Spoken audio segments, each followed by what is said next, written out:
So we will switch over to the stream and make sure everything is working, which it seems to If you went be. to France, where's your beret? You're supposed to be wearing a beret and carry a baguette or something around now. You say that. My son desperately wanted a beret, and we specifically went out of our way not to get him one. Alrighty, so we'll do a recap, and then I'll kind of go through the important evidence clues that you guys have, and then we will pick up.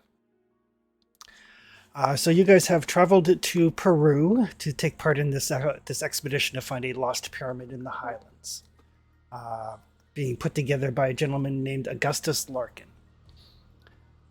Something about it was fishy. An old friend of Luther's named Elias Jackson is part of this expedition. He's a writer of some note, specializing in books on death cults. And he was in the area researching a rumored death cult that dates back to the conquistadors.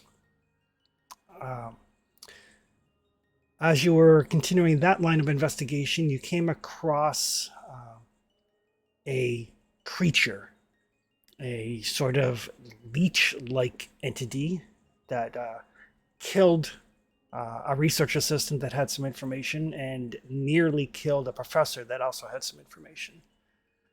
Salvador managed to beat it into a bloody pulp, but when it was left alone for a couple of moments, it disappeared.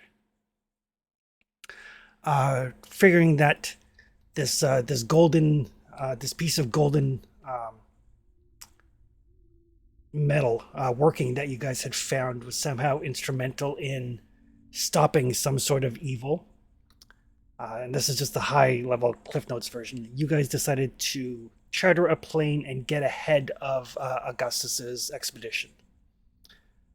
Chartering the plane, you went to a small village called Puna on the shores of Lake Titicaca and met up with one of Jackson's contacts, a wise woman named Varia, who told you some of the local legends and also was able to give you directions as to the pyramid. So with that information, you guys are getting ready to set off to find what evil may be there. The key information that you guys have up to this point. Jackson Elias believes there is a death cult dating back to conquistadors that relates to the folklore tales of things called Karasiri. Basically, pale-skinned men who suck the fat of their victims in the Peruvian highlands. While investigating, he was warned about a man named Di Mendoza while investigating around Puno. He discovered that this Di Mendoza was working with Larkin. He took on a fake name and joined them, believing they could lead him to more information about the cult. A contact of his, Professor Sanchez, has been oddly rebuffed by Larkin despite being an expert on the area. He believed that Larkin only wants to rob the pyramid, something he cannot abide. He was hoping to locate the pyramid and get them before Larkin, and his intern, Trinidad Rosso, was researching notes related to the conquistadors who discovered the pyramid. She was killed. Your investigation indicated that it was probably Di Mendoza who killed her. Her notes indicate that a group of conquistadors found a pyramid in the highlands, and surrounding it were tunnels inlaid with gold. Her notes indicate that a golden span was removed. You guys currently have that in your possession. And that seemed to presage dire consequences as the conquistadors fell ill with hunger and madness. One of those conquistadors was named Luis de Mendoza. The first thought was that it was a family name. You've since found out that Di Mendoza is not human. Appears to be some sort of leech vampire type creature. Careful reading of Gaspar's journal indicates that something took his companions, including Luis de Mendoza, but not him. According to the notes, a voice said that if he returned to the temple, he would gain eternal life. He never went back. The story that Narya managed to tell you was that an evil god fell from the sky and landed in Lake Titicaca. Came crawling out, bringing hunger with it, devouring all it touched. The trickster hero Ikiko told this god where the most nutritious food could be found underground. He convinced the god to to crawl into an old armadillo burrow. He then placed stones over the burrow, trapping the god below. He told the people that this was now a sacred site and had them build a temple over it, binding it in place with spells worked in gold. The god from the sky still lives underneath the temple to this day, and those who know of it are wise enough to avoid it. So cross-referencing the journal and the story that she told you indicates that something still resides within the pyramid, and her reference to tales of spells worked in gold gives credence to the theory that replacing this stolen piece of gold will reaffix the ward.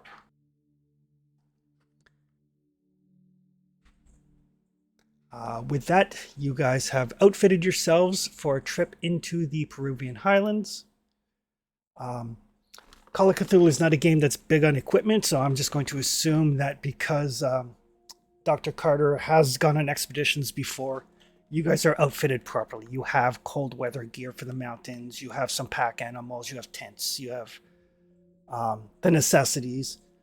Several of you also picked up some rifles to scare away any potential threats, including jaguars, which are known to prowl the highlands. Some of you also picked up machetes, and if there is anything in particular that would have game stats attached to it, let me know. But otherwise, we'll pretty much just kind of hand wave equipment. It's not equipment based, but you mentioned a vampire. Is this something that we believe, or is this something that someone floated as an idea? No, it is something that the party encountered. Oh, Like a human with but instead of like a human face, it was like a leech-like protuberance with like circular jaws. okay. We even killed it for a minute. Even killed it for a minute. Oh, the lamprey man. Yes. The Conquistador Lamprey Man. The Leech Man. Yes. I just looking for make sure we have weather appropriate equipment and clothing and that sort of thing. You do. Uh, Yeah. And pack mules if we need them. That sort of be prepared. Boy Scout here. Yep. Absolutely. I'll take a biplane. Unfortunately, the only plane is the one that you guys chartered before you took the train to Puna, because nobody wanted to fly over the mountains. They wouldn't even let me fly, bastards. Maybe it's because you're a little bit shaky from your encounter with the Leech Man. Little bit. The good It's news. not. Oh, go ahead. Sorry, it's my understanding that we know how to reattach this ward, apparently. Has Evelyn said, yes, this is something we can do, or we're just hoping that we get there and the gold piece just kind of fits? Little of column A, little of column B. Okay. An important note, and I posted this in the Discord as well, for Salvador and Luther. In 7th edition Call of Cthulhu, at a certain point, you become used to the monster. Basically, once you have lost the maximum amount of sanity you can from an encounter with a particular monster, you are no longer susceptible to sanity losses from that thing. So, because both Luther and Salvador lost 6 points of sanity from the Karasiri, you guys no longer have to make sanity losses when you confront one. They are immune to the Karasari. They are immune. For now. For now. Over time, you start to kind of put it behind you, and your brain kind of clouds it over, and your immunity to the sanity loss will diminish. But for now, and probably for the rest of this adventure, at the very least, the rest of this prelude, neither one of you are taken aback by these creatures. Small Which is comfort. good. Small comfort. You guys found out from Narya that it is about a 3-day travel to the ruins. It's about 70 miles southeast of Puno. And the land, it's not jungle. It's a mixture of grassy plains and hills and mountain passes, things of that nature. Even in the, this is late summer because Southern Hemisphere, the temperature does drop below freezing at night. But you guys are outfitted and set off on your way On purpose. on purpose. As Jackson reminded you, all that is necessary for evil to win is for good men to do nothing. He seems almost cheery in a weird sort of way as you guys set out. It's not the first time that he's encountered danger. He's still kind of reeling over the fact that some sort of supernatural creature is involved, as opposed to a death cult like he thought. But it doesn't. Is that supernatural? Sorry, Chris. Is that supernatural creature making it into his book? Like, is he trying to like pull the veil, like, and show that supernatural is real, or is he trying to like? Is he going to use it as an allegory? Oh yeah, just curious. He'll tell you that he's undecided yet. He doesn't think his books to this point have been like very kind of like factual, and he doesn't think that his publisher would allow him to include the more fantastical elements. That's fair. Very fair. Probably for the best. And how is he doing with the whole insanity piece? Like, this is a tough pill to swallow for us. Like, he's a factual dude. How is he holding up with all this, or is he the reason he's cheery is because he's going crazy like everybody else? He's kind of taking the approach of there are stranger things on heaven and earth. Okay. It's not the first time that something he's investigated has had an unexpected explanation. Just nothing that has been this overtly monstrous. So he's already crazy. Well, he's been on his fair share of adventures.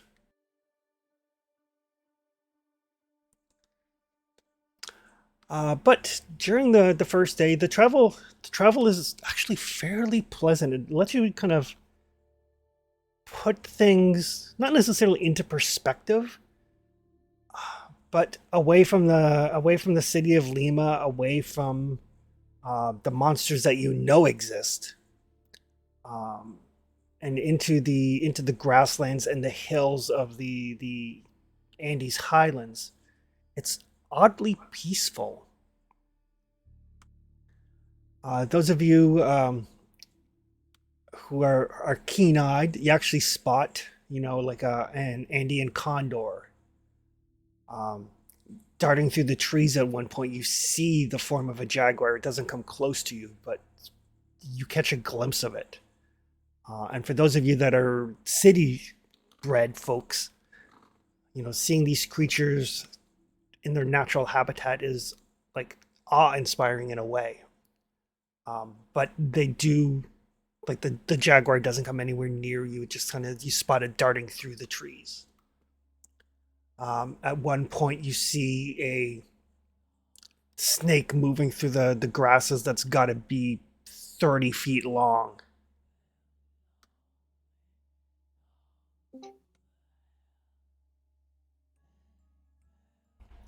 Would you characterize other than the fact that these are all dangerous creatures?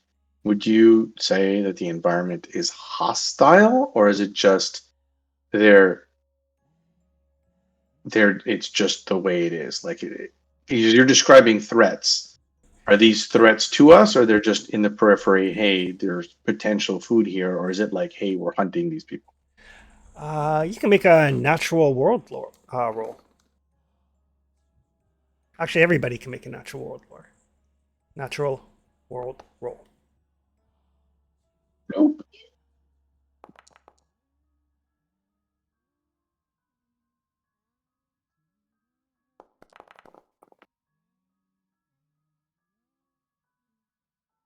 I think we established nobody has it.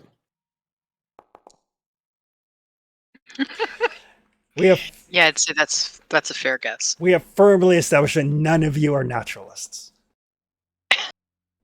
I'm a supernaturalist, but definitely not a naturalist.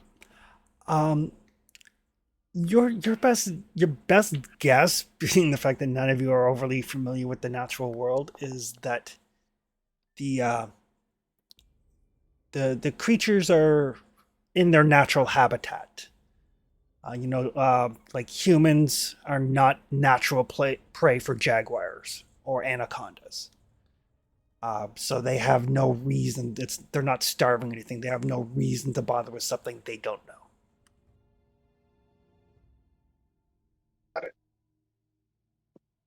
This is fine. I think this is okay. Considering none of us are naturalists, we are blindly trusting in our Sherpa here. You are, and that's the thing. You guys did hire a couple of locals who will escort you at least most of the way to the ruins. They won't go all the way because it is a place of great evil, but they will escort you at least part of the way. I do have some navigate, just in case they try to take us a different direction. Perfect. Yeah, no, they seem to be on the up and up. They do occasionally, for those of you who understand Spanish, they do occasionally mutter about, like stupid Americans, stupid gringos, but they've They're agreed not to take you wrong. part of the way. That's right. They're not wrong. That's the sad part. They We're are all agreeing. absolutely valid. Right. And are you guys like posting anybody on guard overnight while you sleep? I mean, we're not naturalists, so the idea of guards is probably not second nature to us. Whatever his name is Jackson, you said? Yep. Whatever Jackson suggests, I mean, my character is going to follow simply because he doesn't know better. Luther's a soldier. We're absolutely having people stay up. Okay. If nothing else, at least to keep the fire going. Right. And the Jaguar's out. And the Fire picket. Good old fire picket. good times. Right. Does anybody taking any particular watch? Oh, Evelyn doesn't plan to watch at all. I'll take a night watch because Ladies don't do that kind of thing. I'll take a night watch because I'm used to getting home at 4 a.m. Okay. Luther will take the mids. He's probably the only soldier here, so that's the shitty one in the middle. I don't have any preference. All right. Well, Luther can give me a listen roll. Oh my goodness. Listen. I'm not good at listening.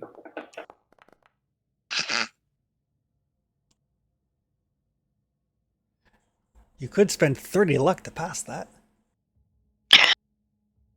Does he have 30 luck left? I need to save luck for anything sanity related. Okay. All right. Like not saying something. But you can't spend luck on sanity rolls. I don't think you can. All right. So the night passes uneventfully. When you get up, though, you find one of your llamas is dead. Looks desiccated and dried out. Okay, so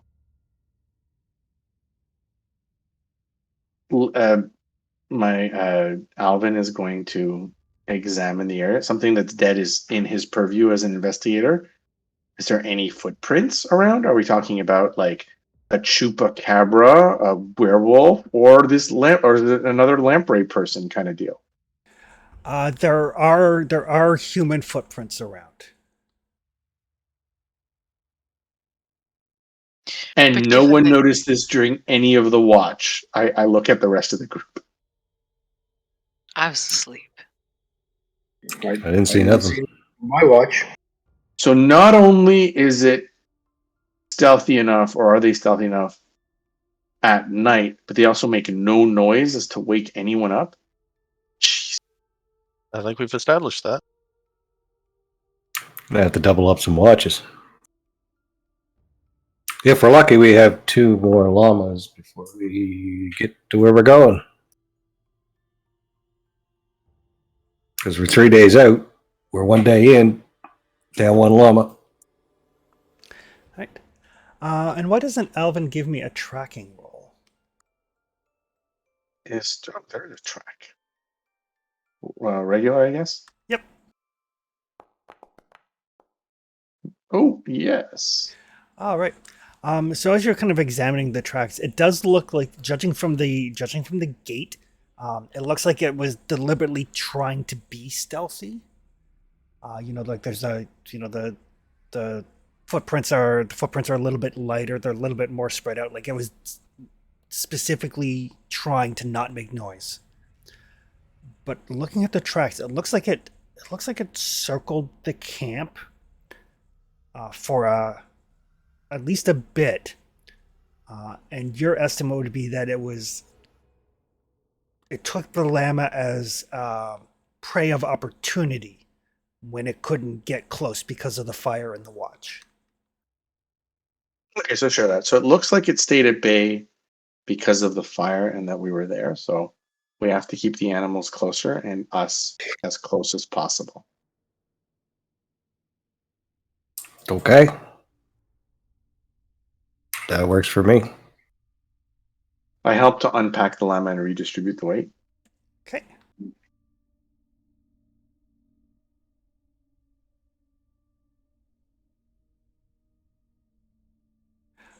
Day 2. The weather is pleasant. The sky is blue. It's late summer, so you're kind of past the rainy period. And it's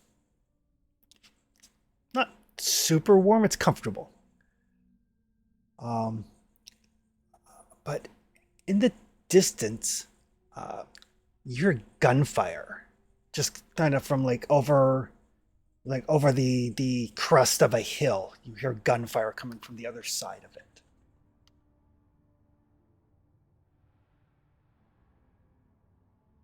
Pull out a pistol.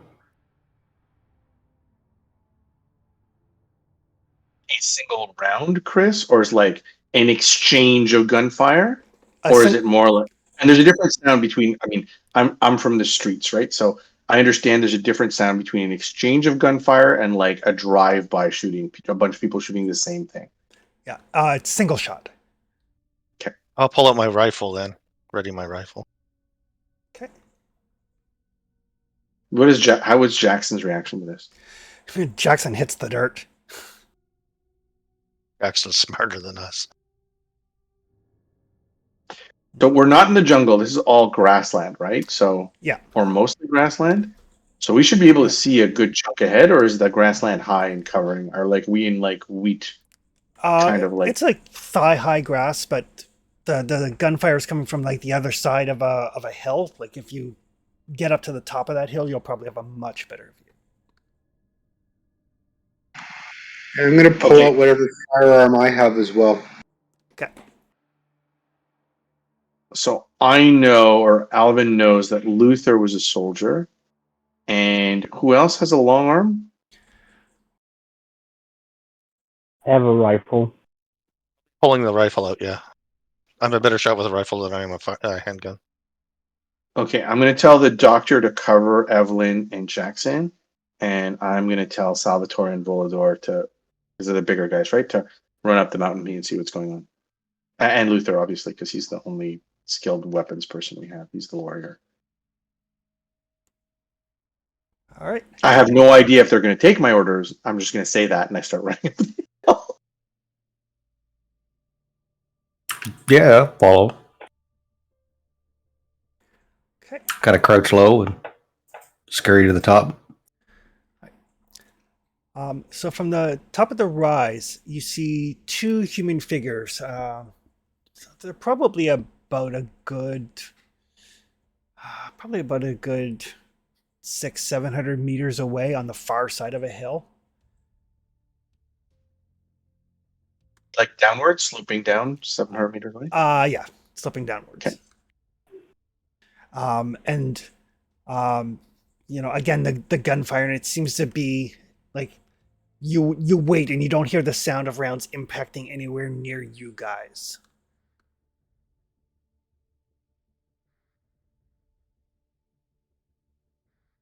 And they're just Motion. randomly shooting. You don't know if it's random or not. There's enough time in between the shots that maybe they're like looking or aiming. Okay, Chris. We probably didn't pack binoculars, but one of my skills is, or one of Alvin's skills is photography and like long distance photography. Can he try? Telephoto lenses are probably not a thing in the 20s, are they? No. No, but there's got to be at least a minimal amount of zoom that I could be able to use to get a better idea of what they're looking. Trying to use like my spot. I don't know if it's a spot hidden at this distance or just I'm looking for something perception related that might help Yeah. me understand what the hell is going on. Yeah. So yeah. I mean, binoculars are one of those things that we can assume you guys have. Okay, perfect. So I'm going to look through the binoculars and try to get a better idea of what's going on. Okay. So you see two people. One of them is laying prone. The other one, from what you can tell, judging by the gray hair, older gentleman, he's the one that's doing the shooting. The one that's laying prone seems to be. You can see that there's a great deal of blood on his shirt. And judging from the position, the gentleman that's firing the weapon is kind of firing away from you. And it looks like he's trying to protect the body. Or shooting at something in the far opposite direction of you guys. Right. So Alvin only knows this because he's had to protect people in the line of fire before. Normally you stand close to, like, there's two things when someone has fallen down, right? You either stand close to the body and you shoot towards whatever is threatening you, or you're chasing something that has killed something, right? So it's more the former than the latter, right? Correct. He Yeah. looks like he's more protecting the body. You're talking about them being close together, right? Correct. So I tell him, I think there was an animal attack, and he's trying to either chase off or shoot the animal.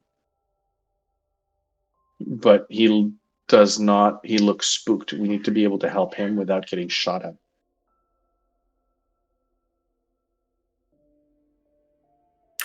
Or we could wait to see what kind of animal it is. It's probably in the high grass. If it's got a leech mouth, it probably has to stand up.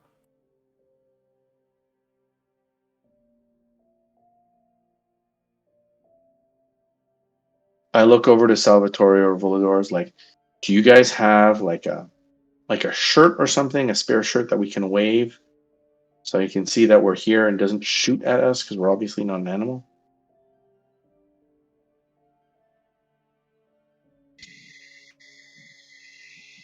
Yes, I have a shirt. Okay, Chris, I quickly tie the shirt to one end of Salvatore's rifle. I'm like, can you wave that? I'm gonna scream over and try to get this guy's attention. All right, I do Probably have so. like a sequin cape in my bag somewhere. There you go. That'd be great. All right. It takes a moment or two before Salvador kind of catches attention. I mean, if we need to, we can yell. It's like, hey, hey, hey, and then we start waving so he doesn't just blindly shoot at us. Volador, you speak Spanish, correct?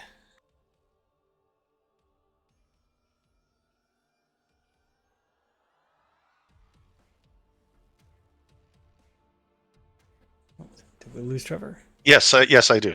Okay, perfect. So in Spanish, the gentleman, like once you catch his attention, the shots kind of stop. He's like, "Help! My son, my son needs help." I'll translate. Son needs help. So I'm gonna say, go help him. I'll bring the other guys forward. So I'm gonna stay on the ridge and signal to Evelyn and Dr. Lawrence and Jackson to meet up with us at the top of the hill, and kind of sending the rest of the group to go help the kid. Yeah, I'll head down to see if first aid can help. So when you guys get there, it's an older man, probably in like his early 50s, and a younger man, probably no more than 17. The younger one, like his shirt is torn open, covered in blood. He's got this huge wound on his chest. Um, but yes, you can give me a first aid roll there.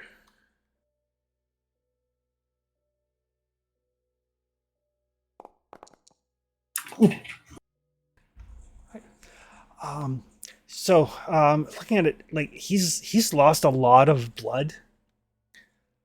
Um, and the father's not helping. The father's just like jabbering away in Spanish. So sorry, not Salvador, Voladar. Um, he's saying something about the white skin monsters, the Karasiri. They attacked his son. They attacked Domingo. Is my son going to die? What's the son doing? He was attacked by those white skin things. Lost a lot of blood. But yeah, so you're like he's lost a little blood. He needs to get like back to a town or something. But he's not in immediate danger of dying. I'll do what I can to bandage him up. Right. Perfect. Tell him he's going to need a doctor. I'll pass that message along. Okay. So the old gentleman, Juan, will he be okay? Can I take him? Can I move him to our farm? Can I take him back to his mother, and then I will go and fetch a doctor? Will he live long enough? Chris, during this, I just want to make sure that Dr. Lawrence, Evelyn, and Jackson have come over the ridge and have joined. Okay. Or is it going to take longer? No, it doesn't take that long. Okay, so we're all back together. Despite Evelyn being kind of a lame duck. So yeah, Luther, you get Domingo, you get him stabilized. He has lost blood, but you managed to bandage him enough so he's not going to lose any more. The wound's not deep; it's largely superficial. It's just the size of it that caused the blood loss. And the slurpy slurpy. Yeah, and the slurpy. But it doesn't look like it didn't penetrate into like the deeper muscle tissue or anything of that nature. So the son is quite stable and would actually probably heal on his own, though a doctor is better to stave off infection. Chris, Let him know that he can stay at home, but he should see a doctor as soon as possible. All right, I will do that. Chris, I obviously don't understand the exchange that happens in Spanish, but Volador is probably giving us some information. But the people who do understand Spanish, we have some people with us, or is it just the llamas that are with us? You do have some locals and the llamas, and then Jackson and Volador both speak Spanish as well. Right. The locals that we have with us, how are they reacting to the idea that there are these white skinned things roaming around killing stuff? They just Are they about to bolt? No, they're just nodding and saying Karasiri. Like it's folklore for these people. It's like when you go to Transylvania and somebody says like a vampire attack, and everybody just kind of nods sage and says, "Oh, vampire." Oh yeah, of course they did.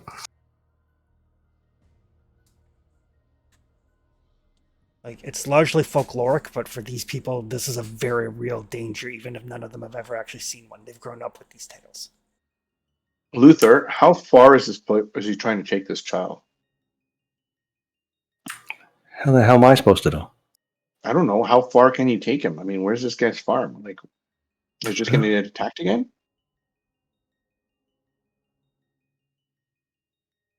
I don't speak Spanish. I speak American. Right. Volador. Where are they taking this kid? Where are they taking this kid, Chris? Our farm is not far. Domingo and I, we came out searching for some of our llamas that had escaped the pasture. Like a mile, mile and a half. Maybe 1 hour. We're about an hour away on foot. Where'd they get attacked? Where was the attack? He just kind of points us right here. Karasiri attacked. Ran. Did you see which way they went? And he points in the vaguely in the direction he was shooting. That would make sense. Jackson, which way do we need to go? Are we going to, can we help this guy get his kid back to town? Jackson will point vaguely in the same direction that Juan was pointing.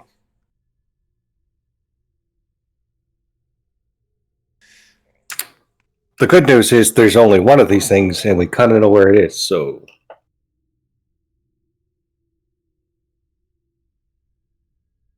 another character, we have no evidence. There's only one, but this is what I'm going with.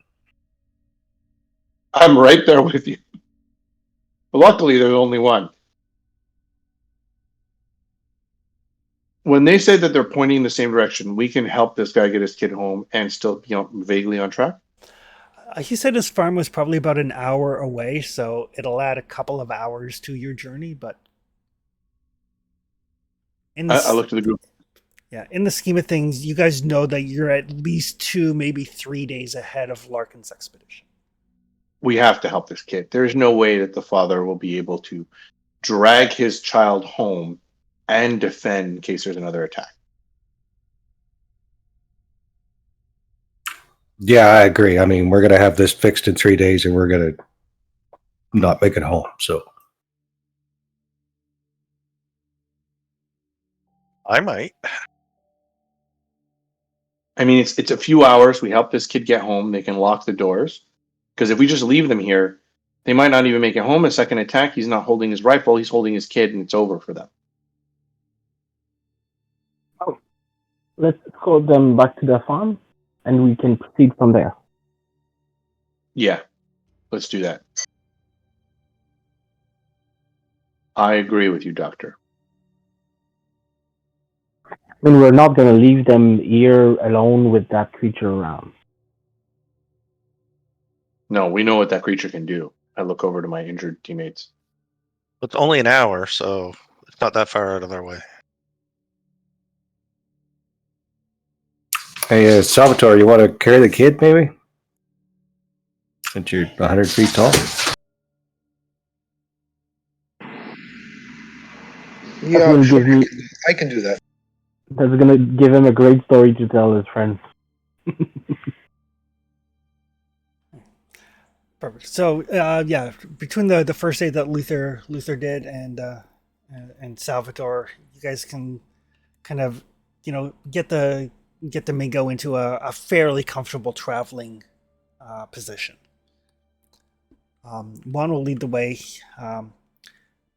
He Weapons is, out, eh? We're traveling weapons out. We know this thing is out there, right? Yes, Just to be clear. Juan is not putting his away, and he is profusely thankful for your assistance. We're very alert on what's going on.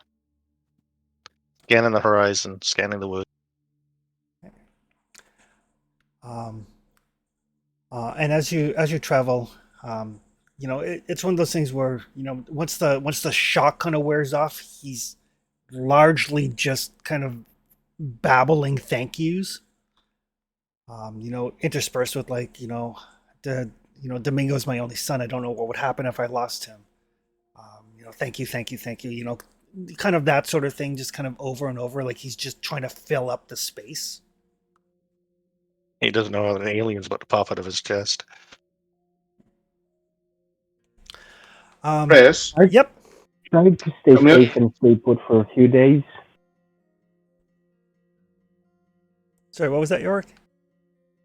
I was asking him to try to stay put and stay safe with his son for a few days. Oh, I'm gonna They might be more active right now.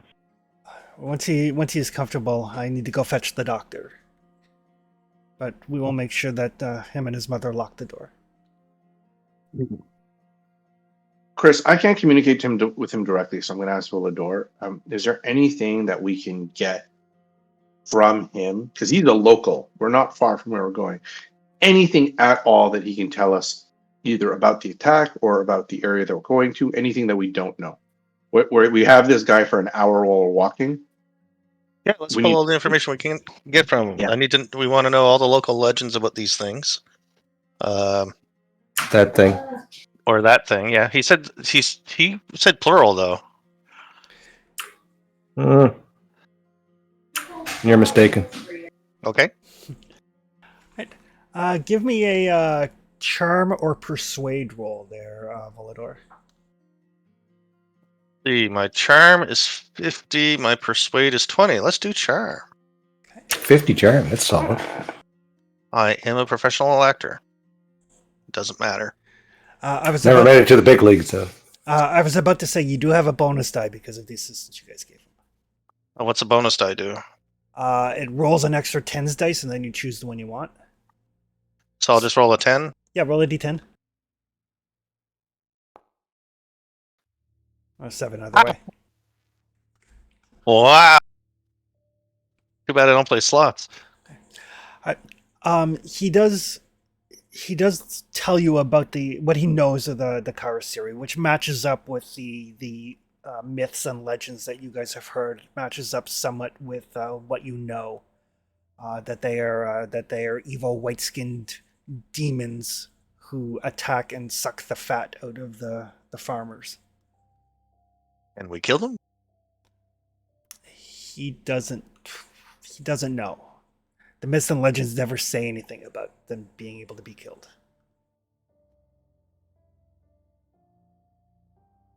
Kind of want to know what kind of shit we're going to get into. Are we going to get overwhelmed by like 100 of them if we keep going in that direction? Did he see the attack? He did. One? I will translate for you if you want me to. If you have specific questions. Uno? Volador is not a detective. Yeah. Uno? He's like, yes. One. Just one. Okay. Attacked. Sharp claws. Told you there's only one. There's never just one. And Oh, usually hey. have a steel chair. Didn't that thing get hurt by the stave? You did find remnants of burnt flesh on the golden bar. Well, I mean, maybe we could just smack it with that thing. It's like trying to hit him with a table. I look over to Salvador. Okay, maybe one of us can do that, but Salvador could hold it down. I can hit it with a table. I find steel chairs do best. Are you carrying a steel chair? No, maybe this farmer has one. no, but the golden plaque that we have is what Luther's implying. Yeah, let's do that. Yeah, we found there was they could try to grab it or something. Yeah, It's very heavy though. Chris, how unwieldy is that thing? Even if Salvatore tried to like use it as a club, it's usable as a club, but it's heavy. Like it weighs like 11 pounds. Sorry, 25 pounds, 11 kilos. Oof. So it's very much a two-handed slab of metal. So it could be swung as a weapon, but it's unwieldy as hell. Yeah, so we knock it over and then we just bash it with the stick. Yeah. And you guys do know when you guys fought Di Mendoza, Salvador managed to pin him to the ground, and he didn't seem like he was supernaturally strong. is that a pronunciation issue? Which? When you call him Demon Doza? It's D Mendoza. De Mendoza. Okay. It's a great name, though. It has been a long time since I took Spanish. It's okay. I It was think like he was Demon wondering if Doza. it was the D Mendoza. Yeah, I was like, That's a really appropriate name for this dude. So, all right. Your travel And to those are mine. your travel to the farm is uneventful. You don't catch sight of anything stalking you or anything of that nature. Bond gets his son into the house into bed, with probably a few more ministrations from Luther to make sure that he's transferred to the bed properly and all that sort of stuff. His wife is basically, there's like some like fresh baked goods and like some stew and stuff on. So one is like, please.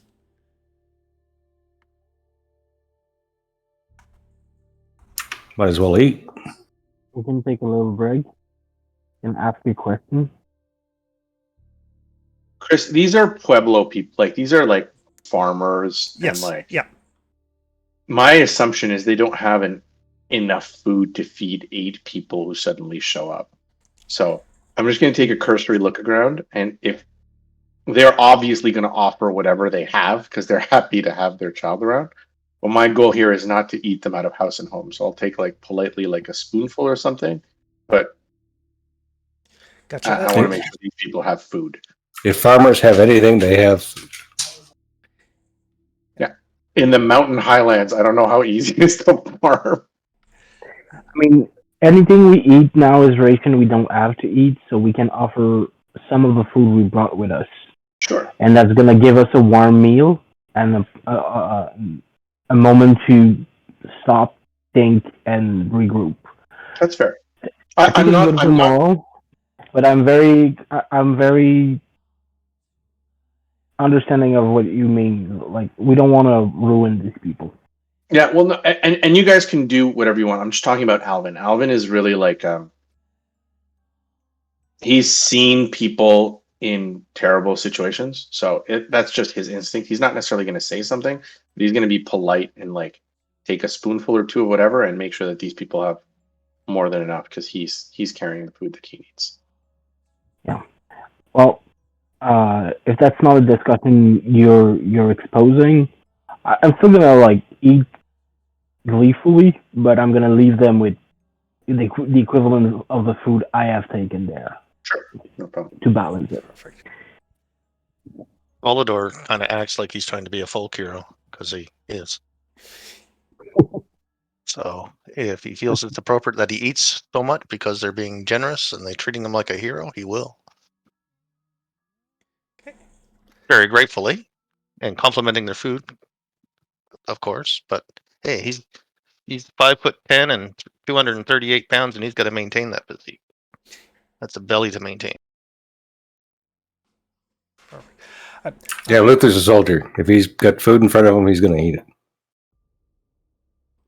As fast as humanly possible. And then he's going to sleep. I will happily take whatever I'm offered. And yeah, I mean, it's simple farm fare, but it's hot and it's nourishing. But realizing that, you guys don't want to spend an entire day here, unless you do. So I think the warm meal is good for morale, but I still want to push on. So after the meal, Juan checks in on his son once again, gives some instructions to his wife based off of Luther's first aid knowledge, and then he kind of like saddles up this old horse that's seen better days, and is going to make off to go fetch a doctor.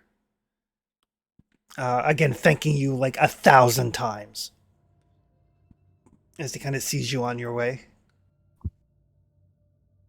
Well, they were nice. Make sure to stay safe. I really hope they don't get attacked at night. Are we sure? Attacking them instead of us. Oh, I know I said it out loud. I'm sorry. that's terrible.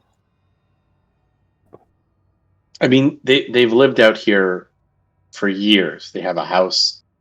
They know how to protect themselves from whatever's out here. It's just Yeah, I don't know how guilty I feel. I don't know if that thing followed us and happened on these people. Well, if it did follow us, if we go away from them, there's less chance we'll trouble them again. That's a And good point. if we stand guard and keep the lights up, you won't be able to do anything. But I I agree. think between them having walls and being to barricade, and us leading the thing away from them is our best bet to protect them.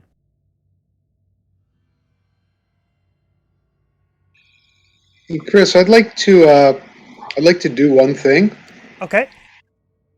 Knowing that these people are obviously superstitious in some way, shape, or form, I want to look around whether it's on the way in, on the way out, or while we're inside enjoying the company and the meal to see if there's anything of a superstitious nature, like stuff for warding, anything weird like that, or stuff general that would lead towards superstition and the occult. Maybe like I said, wardings and stuff, or what have you, anything like that. Good Okay. idea. Make a spot hidden roll.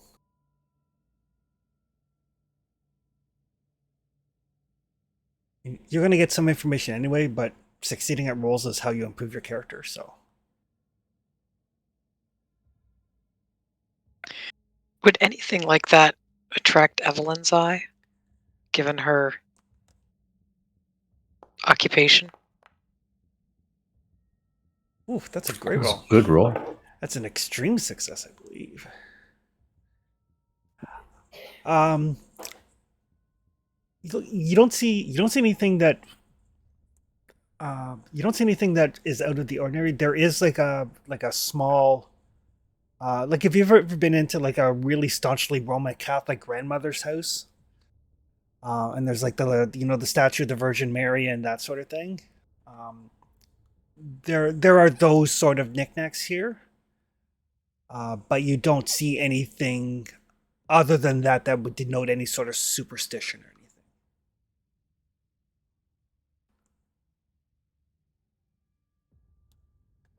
Um, and Evelyn, you may as well give me a spot hidden check too. Well, if he didn't see anything with a 6. Yeah, it's more a matter of succeeding at skill rolls is how your character improves.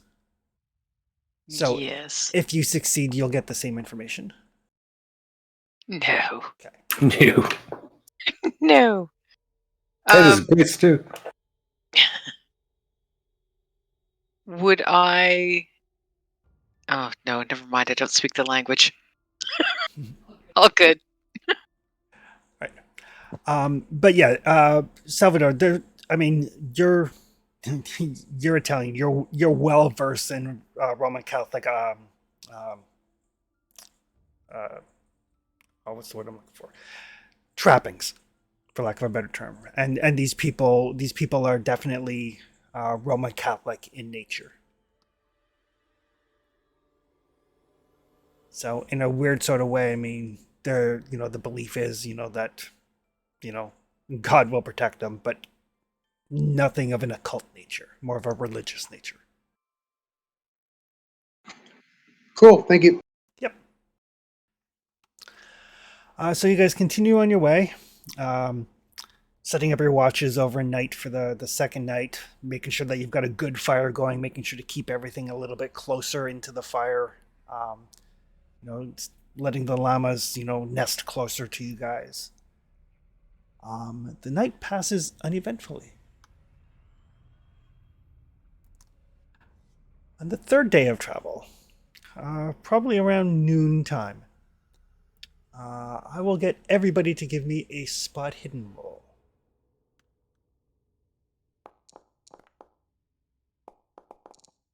Woot woot. 2 I stars. missed by 3. No, Volodar? No, you got an 18, Volodar. Oh, okay. I saw somebody else's dice then.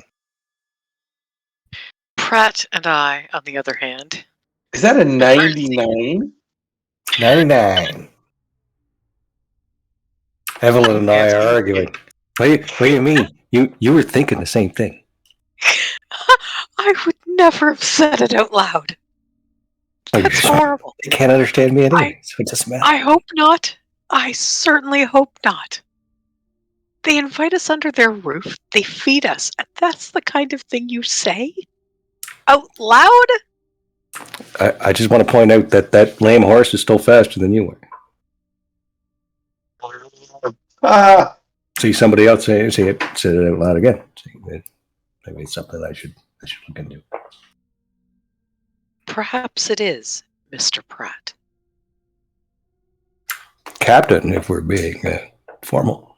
Very well, Captain Pratt. We can certainly be formal. Thank you, Miss Collins. So So, yeah, yeah, no we- wonder we- they don't see jack shit. Yeah, we watch those rolls. All right. What horrifying thing did I see? Alvin and Volador. About half a mile ahead of you, as you're kind of like coming over one of the many hills in the Highlands, you see two figures moving through the tall grass across the valley floor, about a half mile ahead of you. Even at this distance, you can tell one is male and the other is female. Both wearing like kind of light cotton clothing, not really dressed for the weather, especially not the nights here. And they are heading in pretty much exactly the direction you guys are heading. we're converging, or they're closing on us. They're continuing to move further into the grasslands, but they are on the same bearing you guys are. So you guys are trailing them.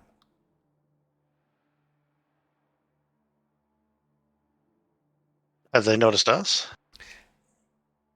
If so, they give no indication. And are they moving faster than us? Are they going to get to wherever we're going to cross points before us, or are we going to get there roughly at the same time? They're not necessarily moving faster than you, but they are ahead of you. Okay.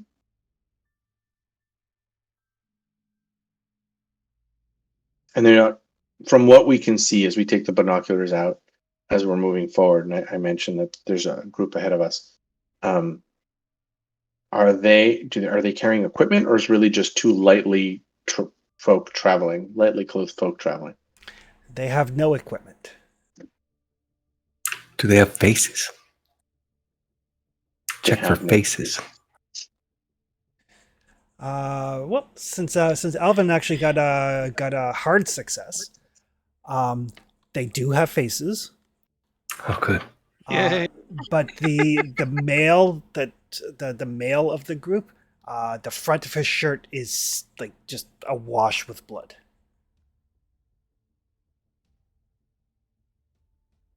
Okay. Well, Well, there's nothing we can do except for move forward. But we're aware that there's two people ahead of us. I share that information. Chris, how are we moving? How is our? I don't want to call out anyone, but how are we moving at a decent clip with Evelyn with us? Is she like on one of the lemmas, or? I assume so. I assume so. Okay. I imagine it's I mean, an we would have figured it interesting out. Yeah, we would have figured it out, because otherwise, like, we're going nowhere Yeah. quickly. yeah. Oh, no, she's faster than the horse. Like a a two-sided basket draped over the llama's back, all our provisions on one side and Evelyn on the other. That's fine. Okay, so we keep moving forward. I make sure everyone's aware that I see two figures ahead of us, and one of them is bloody, which does not fill me with a huge amount of confidence. Does any part of this fill anyone full of confidence? I felt better when I knew that potentially that these things were behind us. But if that's the same attack from the kid yesterday, then the second figure has to be the attack from us. I don't know. I don't like the idea that there's two of them. Didn't you say one of them was a female? Yep. Yeah. It's not the kid and his mom, is it? They couldn't have got in front of us. No, it's not. But if there is females, maybe that explains why these things continue, right? They might be breeding, might not be like a vampire. It might be just a different kind of animal that looks human, as opposed to mythical vampires with magical abilities that have been alive for hundreds of years. Haha. Fun fact, stat-wise, Evelyn is actually faster than Volador. Because Volator's crippled. No, it's because your movement is based off of your dex and your strength compared to your size. And then Volador, everybody's move 7 except Volador, who is 6, because you lose 1 point of move when you hit 40. Built for comfort, not for speed. Yeah. A Cadillac of bodies. Evel, on the other hand, is a little bicycle. All right, so Okay, Chris, we push on. all right, so as you move on, knowing that there are these individuals ahead of you, you travel for probably about another half hour or so before your bearers say this is as far as we go. They tell Volador, this is as far as we go. Stopping here. Beyond this is evil. Kind of what we came to kill. But Chris, I don't think is there any markers that I can think of that these people used, or is it just like, yeah, I feel evil. That's good, close enough for me. They just seem to stop, and they say, Okay. "This is it." Establish a camp here so we can come back to it. Would they agree to that? Make a persuade roll.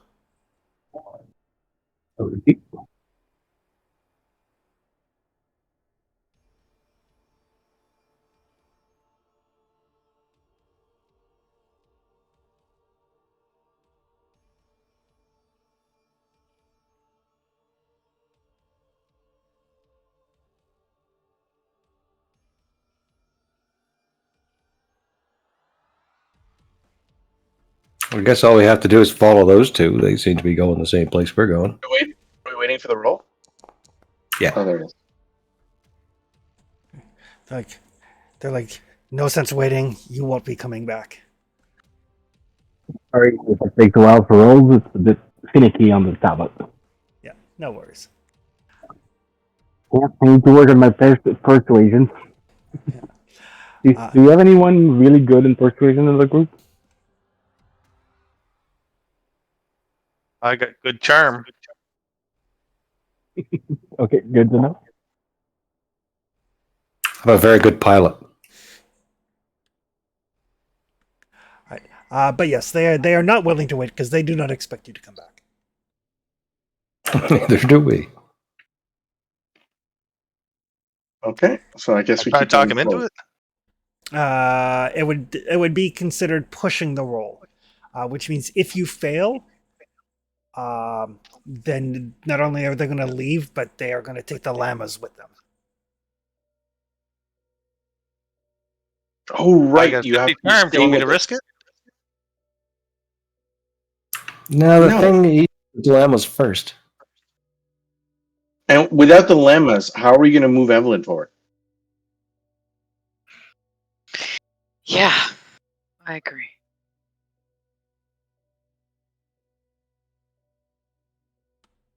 If they want to leave, let them go.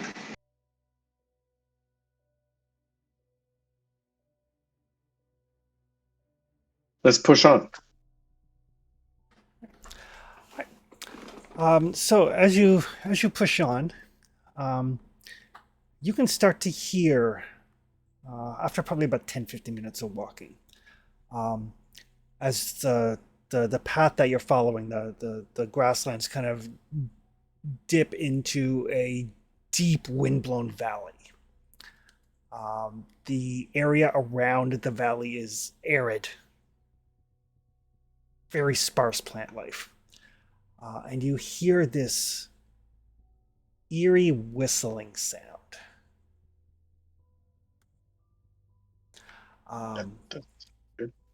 We ever heard this before?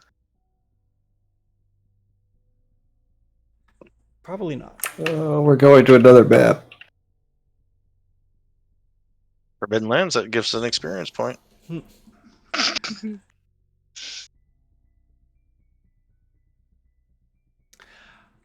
So there's no plant life growing on this plateau. It is barren and dusty. There is a man-made structure breaking up the monotonous brown-gray of the dirt. There's an eerie whistling sound blowing on the wind. And as you start to approach, despite the cold, you notice an increasing number of flies in the area. You guys can give me natural world rolls. What? Why not? Why would we do that?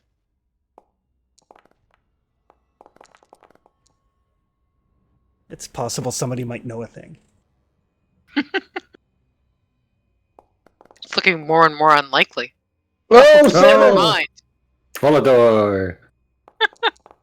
My natural world is 10. Well done. 2 rolls I made today. If you're lucky, it'll be an 11 next session.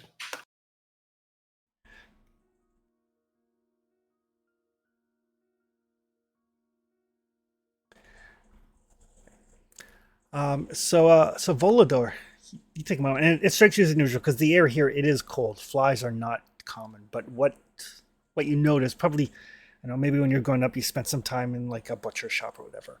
But those are blowflies. Those are carrion feeders. I've seen similar things in the war.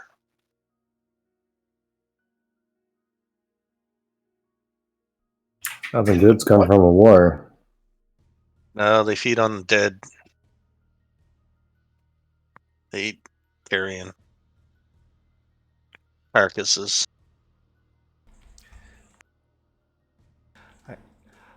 So as you approach, basically, you guys are coming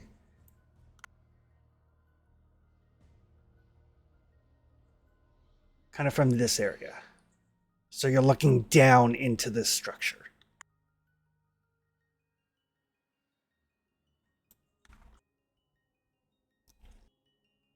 So there's a stone wall all around it. It's difficult to tell the wall used to be because it's now partially buried. But the visible portions protrude from the ground at heights between 6 and 12 feet. Oof. You might be able to climb over it, maybe. It looks like it's basically because of the winds. It's kind of like swept the dirt and loose rubble up against the walls in places that you can kind of climb over. So it's not like a 6-foot climb. It's like a 6-foot climb, but there's like a 4-foot ramp of dirt in places. Chris. Yep. This doesn't look lost. It's lost because white people have never found it before. We didn't white discover people, it. White people label anything they didn't discover as lost. Do I look white to Okay. you? Because this looks more recently excavated than is lost, Yeah. Evelyn makes up for your lack of pale with her excessive pale. There is also, as you kind of look around a little bit, there is a pathway and a rectangular doorway. What's Jackson's take on this? Jackson is looking down, going like, "This is beyond anything that I was expecting to find. I was expecting ruins, maybe. Certainly not something that looks this intact." And somebody can give me an archaeology roll. I was about to ask if archaeology wise would tell me anything. Someone or everyone? Oh, I hope not everyone. Yeah, mine's literally a 1. So's mine.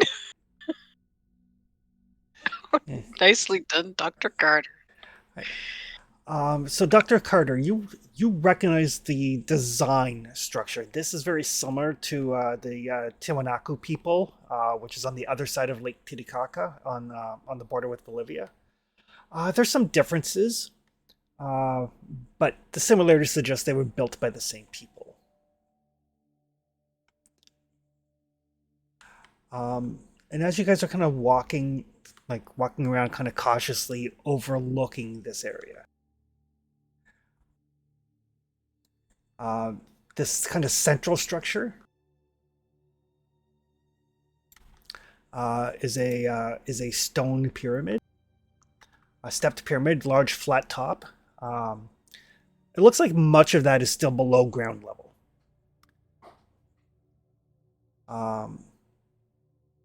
Like you're describing a ziggurat kind of deal, right? Yes. Around it, there's like some crumbling inner walls here and there, many of which have collapsed. A number of them are decorated with archways. So there used to be more buildings. And you can see periodically carved are these stone heads set in the walls. Chris, did I miss where you called out the scale of this? The pyramid is probably Because The scale are of those the there's a, scale of it. yes, yards. I meant, and that's the like yards lengthwise, because it's like what looks like 60 yards long and what about 80 yards wide. But there's no height thing. Like when you're describing a ziggurat, I'm thinking like 150 feet, 200 feet high up in the air. This No. I feel like that's not that big. No, there's only like 2 or 3 steps visible. The rest of it is still underground. Okay. So what, like 30 meters? Yep, probably. Okay.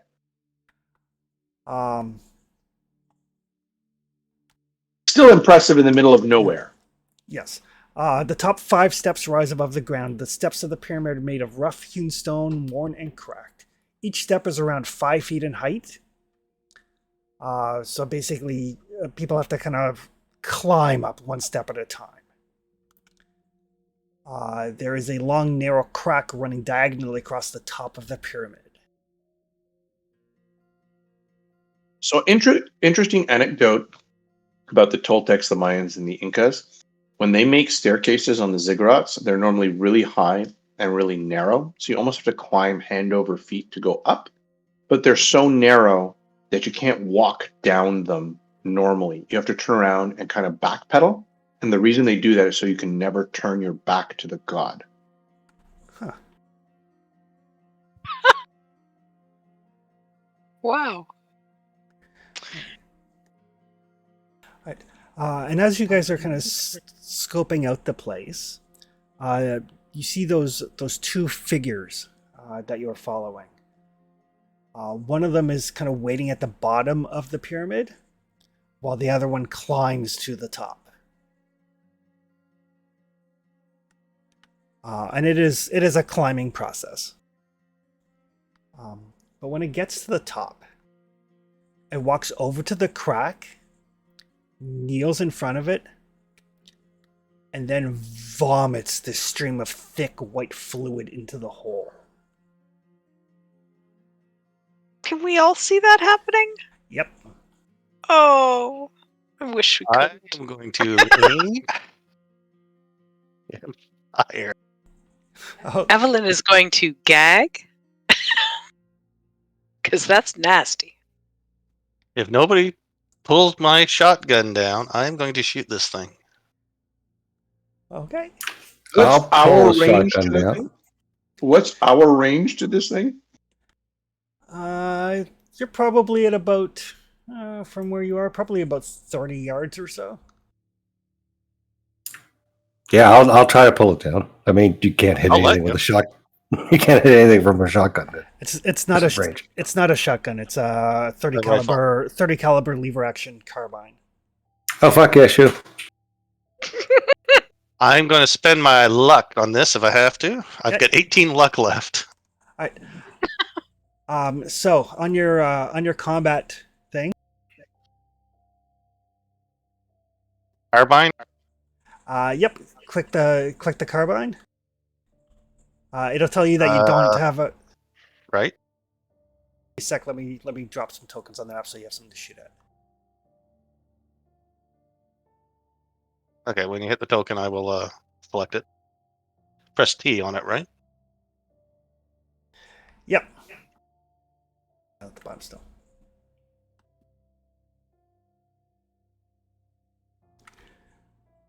Targeted.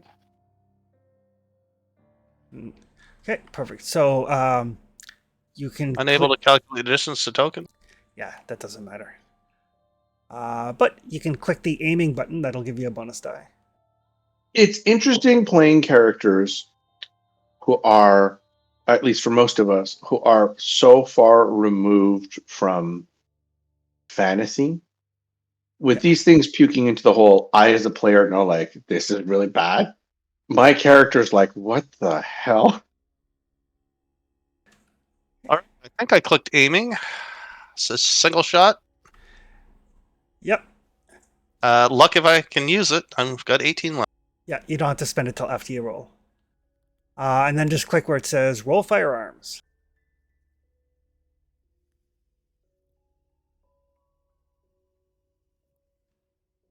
Ooh, an extreme success. This is going to be so much damage. So Oh click, god, I hope so. I hope it splatters his head all across the freaking. So click your I hope roll it comes down damage. white stuff and red and gray. What was that? Roll damage? Yep.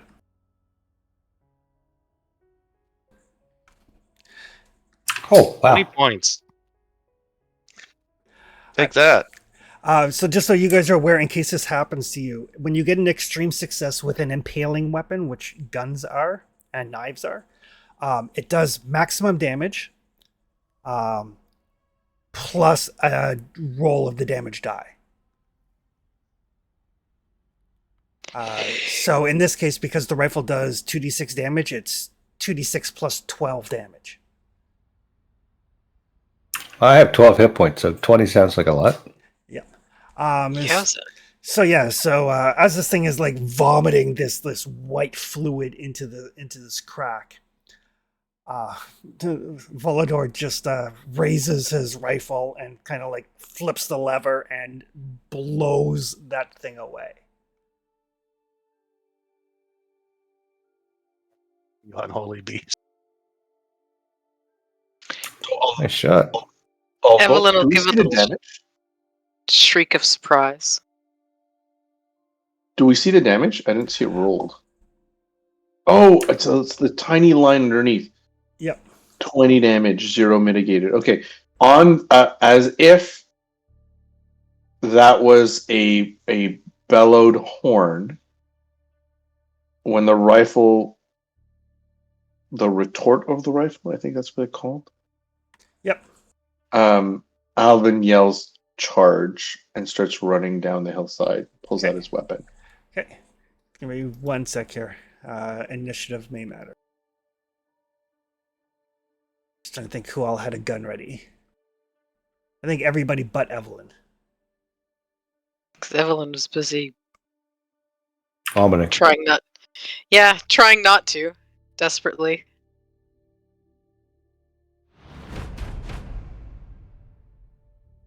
All right. Dr. Carter is up.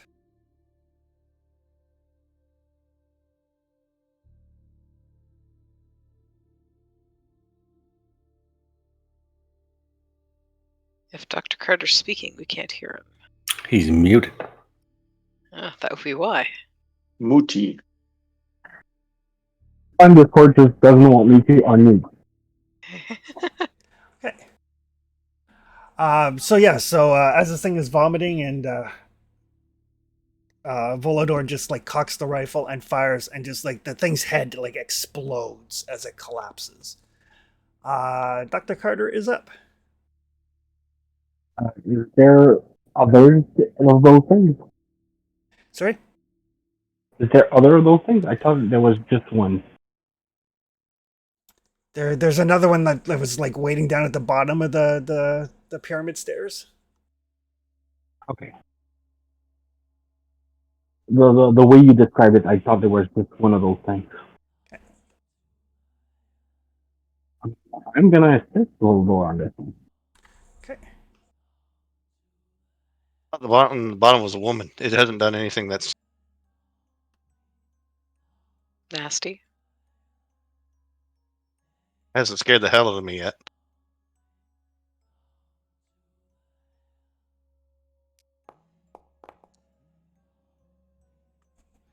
That is a hit.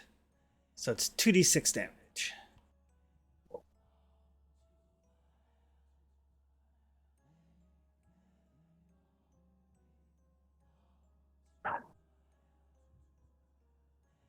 See, I wasn't going to shoot her until she showed herself being a monster.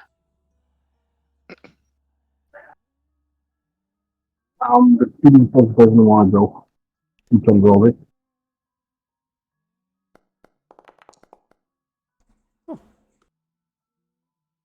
Am I the only one having a hard time making out what Yorick is saying? Nope. Okay, I thought it was my headset.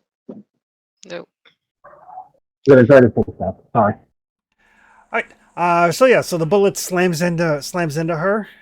She shrieks. Her face starts to distort ever so subtly. Volador, you're up.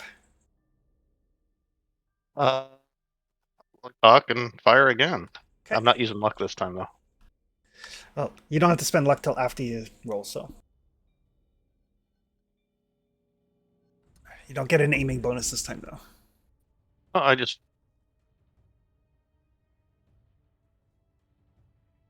hit again. Oh, jeez. Where my dice? Where were they last session? You're dangerous, man.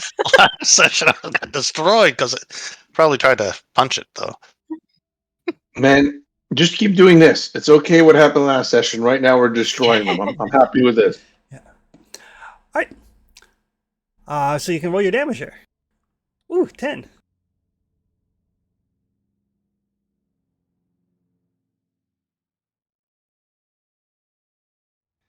All right. So a couple more shots ring out, and that one drops as well.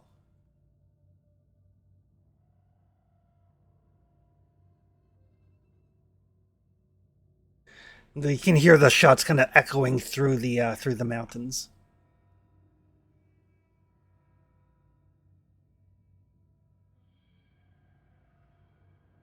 Everyone just waits for a second. Yep, pretty much. And then the horde of them come running out through the crack. Evelyn's kind of straightening her dress, or I guess her jacket and her riding pants. You guys might be doing that. Alvin's a little more aggressive. Like he's running. Well, I'm waiting for my turn there. So Yeah. Well, we're basically out of turns at this point. So Alvin is running down the hill and trying to get to those bodies because last time they disappeared, right? Gotcha. Okay. All right. So Alvin goes running down like a madman. You can get over the wall, no problem with those kind of like ramps of wind swept debris and dirt. Getting back out's the hard part. Yeah. And as you get over to the bodies, you can see that they are slowly, very slowly, starting to pull themselves back together. You can give me a sanity roll. Sanity. Oh, come on! I was at 36. Okay, I'm not doing so well. 4 points of sanity loss. Do I adjust that on my sheet, or does it happen automatically? No, you'll have to do that on your sheet. Okay. It happens automatically if it's like if I set up a monster and then like I request a sanity roll. But yeah, so you get down there and you see these things pulling together, and you just kind of as like this thing. I mean, it got shot by a 30 caliber round. That's a big round. and you can see like little tendrils, like little like capillaries, basically kind of crawling across and latching onto parts of the brain pan and pulling it back together. That's so gross. Hey, it looks fine. Everything looks alright. From back here. And then there's a you feel that bile rising at the back of your throat before you just like lose your lunch like all over it. Bleh. I was about to say I Oh. lose my lunch all over it anyway. Yeah. Can I? This is not okay. Can I like use my toe or whatever to keep pieces away from it? Like this is not okay. Yeah, you can like kind of kick things around a little bit. What's he doing? I don't want to know. Chris, can I also shoot it again while you people are just staring from like Shit. 40 yards away? Absolutely. I kick it, it's still tentacles, I shoot it again. Like bang! Like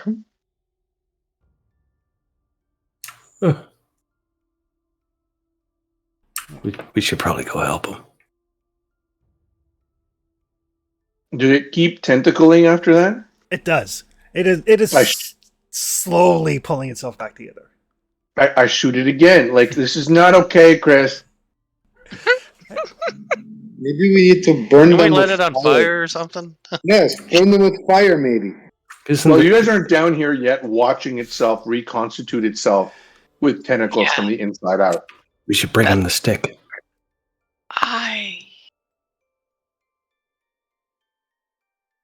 He's got to use up all of his bullets. What is he Well, I've shot it twice. And I've forgotten the fact that there's one on the top of the ziggurat pulling itself back together because Alvin is kind of like fixated on this one right now. Can't All say right, Salvatore, let's go see what he's doing. Okay.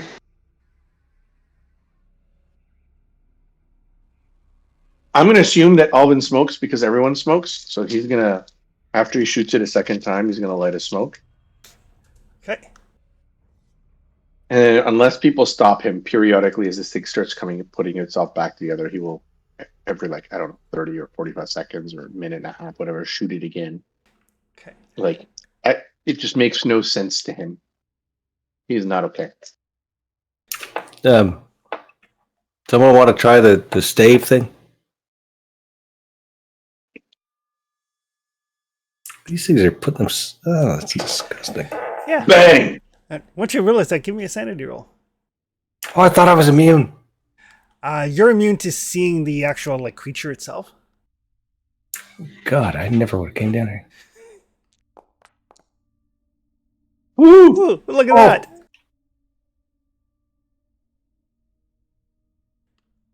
that. More disgusting when they're dead. Mm-hmm. Oh my God, there's two of them. I thought there was only one. I don't know where the second one is, but bang!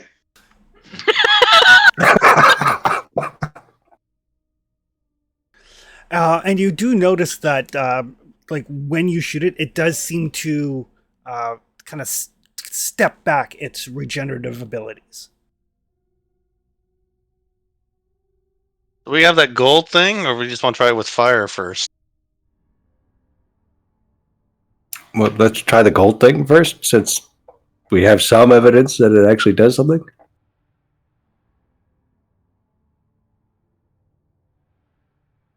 Is Volador going to press this thing like a panini? I have the most strength, or would our boxer have the most? I think Salvatore. What would we roll? You don't have to roll anything. Okay. Better than Salvatore, though, because he's Italian. Paninis are Italian. And Volador's. Yeah, Triples. well, yeah, we just have tortillas. What? You're going to press the golden plaque that we have onto it, and apparently it burns them, so we're pressing him like a panini into the ground. Her, like a panini into the ground. Panini's a thing back then? Sure, whatever. So yeah, What? when you take that piece of gold and you press it to this creature, it starts to like bubble and hiss like the flesh. The flesh starts to kind of like melt. I'm gonna go get the other one. Blech. And as it burns, two things happen. One, it kind of convulses and vomits out this very thick looking larva. Very similar to the leech thing that Dr. Carter and Evelyn found. And that thing is also basically dead on arrival. Kind of like gets ejected from the body and just like lays there and then shrivels up. The other thing that happens though is there is a tremor from underneath your feet.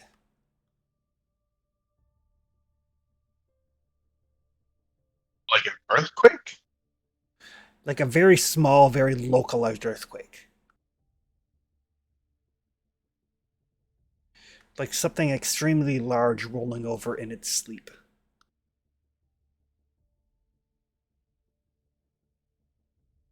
That's a very disturbing description, Chris. We Evelyn, all feel that, Yes. Captain. sorry, Miss Collins. Is this a good tremor or a bad tremor? I don't think there is such a thing as a good tremor. Because we got one more. Honestly, I think this is a reminder that we need to finish whatever we came here to do as fast as we can. We should get rid of this other one on the roof. I'll go grab it. That is a great idea, Luther. Alvin kind of like reaches for a Mickey, rinses his mouth out with scotch, spits it out, and then goes after the next body. Reload your gun, Alvin. Evelyn's just cringing as she hobbles forward. Chris, I don't know if the body at the top has stitched itself back together. But if it has not, just as I'm going up, Yeah. Alvin is perfectly prepared to just like throw it down, like not carry it, but just kind of like shove it down the 5 feet steps over, so it bounces over and over again and just smashes itself on the stone stair. Like he's like, fuck this shit.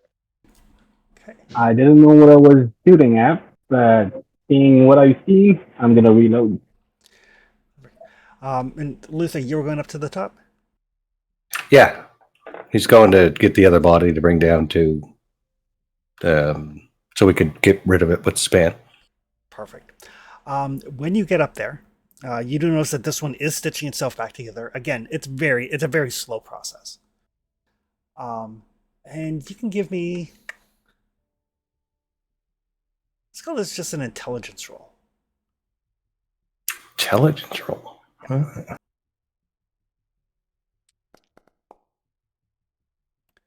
Hey, I'm pretty smart. So when you grab this body, that stuff that it was vomiting into the crack, there's like most of it went into the crack, but quite a bit of it is still like on the outskirts. I mean, he was basically vomiting into a like 3-inch wide crack. Some of it there's going to be spill. Yeah. That you know you've seen shit in the war. That is fat. Mm.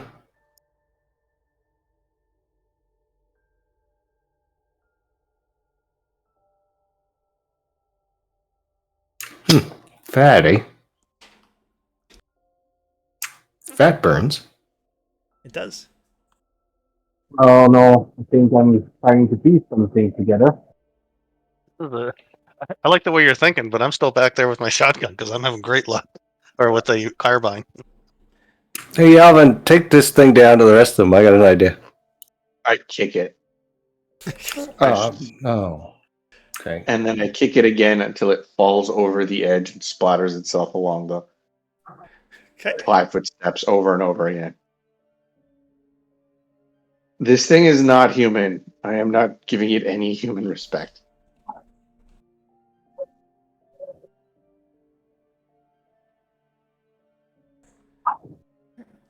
So, Chris, I'm going to present my idea. Okay. I have bullets, Okay. and I am good at mechanical repair and all that kind of stuff. So I'm going to disassemble a bunch of bullets to start a very hot fire to see if I can get this fat lit up. Gotcha. Because it's probably dripping all down in there. And... Do you mention this to anyone? No, that's why I sent you away. Okay. Give me a. Did you mention it? Go You ahead. mentioned it was fat. I don't think you were up there. No, that's my question. Did you mention you saw some fat on the ground? Yeah, I'll mention that the vomit appears to be fat. Yeah. Because if they're going out in the world to gather fat and bring it back to feed the thing inside, they're trying to feed it to give it strength enough for it to come out. That's my feeling on the legend told by the wise woman. Yeah, fat lights on fire. So. Oh, I'm not stopping you from lighting stuff on fire. I'm just making deduction down there. If you eat fat and you have a belly full of fat and we light everything on fire. It's worth it. It's worth a try. Tony, Luther hears a clattering next to him, and there's like a flask, a Mickey flask that has been tossed down from below. Thanks. Give me a mechanical repair roll. All right. In the 20s, everything is really high proof. And we're all carrying liquor. Yeah. Canadian rye. They don't call it gut rot for nothing. Throw it down there. All right. So as you kind of get you get your bullets. You've got gunpowder and high proof alcohol and fat. Yeah, that's What could possibly go wrong? what could That'll possibly burn. go. I mean, that was half the reason for the roll to see if you got a fumble. I mean, we're going to blow up a ziggurat.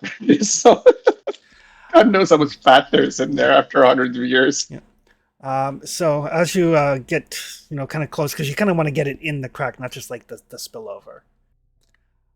The smell. I bought explosives before we left, so the smell of rot is almost overpowering, and there are like hundreds of flies buzzing around this crack. And give me a listen roll. Sounds like flies. Listen roll. Ooh. So above the buzz of the flies, you can hear a bubbling, oozing sound from far, far below. I don't want to make that roll.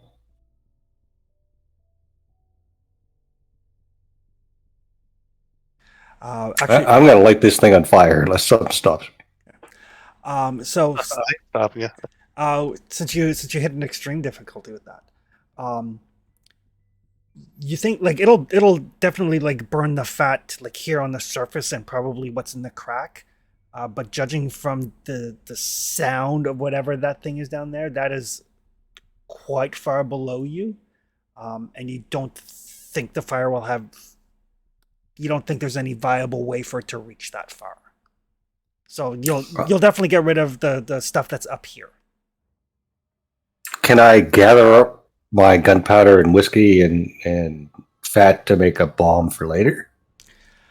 Not really a bomb per se, but like a or an ignition source. definitely like a fast start fire. Yes. Sure, I guess that will do. Oh, You look, you think for a second, and then you kind of carefully scoop all of that goop into the flask.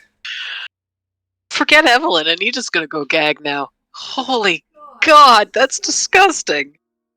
Hey, throwing the gunpowder here and a little bit of So- the gooey stuff. Oh, I don't think Evelyn can see that. I hope she can't. She's not looking. She's looking back at The the guy panini in the press. corner whose name I've forgotten. No, she's looking back at Voladar. Volador, Mr. Guerrero. The guy who shoots things. It's not Yeah. Mister. It's Senor. Oh, well. I speak American too. That's right. I got a little bottle of American right here. Evelyn does. I've got too many round vowels in my. Oh, for once, I'm Accent. glad you're not trying to pretend this is English. All right. So yes, Luther, you've got a makeshift explosive device. The rest of you, as you're kind of standing around looking, a couple of things draw your attention.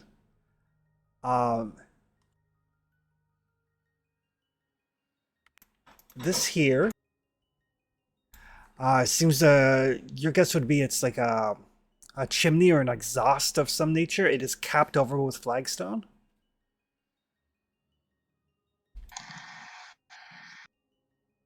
This one over here is also a chimney, but it is not capped. I'm sorry. Did you describe it as an exhaust? Yeah. For largely so you guys would have an understanding as to what it is. It's like a ventilation shaft that leads down.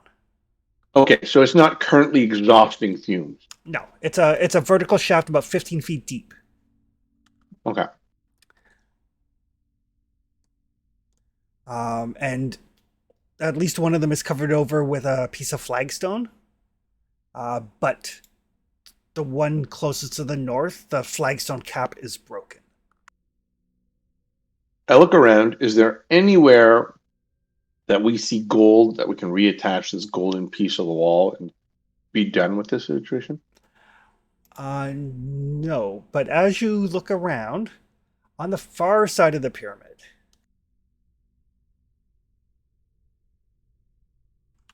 right here, is a large pit, about 15 feet on the side, filled with human remains. That's why no one went over. All of the bodies within are emaciated. Many appear to have been here for years. There's mainly skeletal, fragments of dead dried flesh. Closer to the top, though, the corpses are fresher. And give me a spot hidden roll. No. They can't voluntarily fail in this one. Is everyone making a spot hidden roll?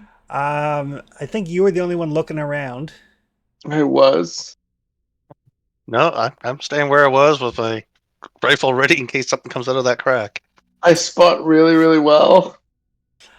So you see the outline of a tunnel entrance in the wall of the pit visible through the remains. Oh, my hell God. no. Hell no. In addition, you also notice glint of something golden at the bottom of the pit.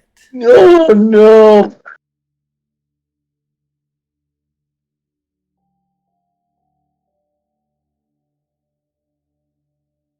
Thanks. Jesus Christ. Fucking game. Alvin turns to the group and says, who believes, really believes this shit?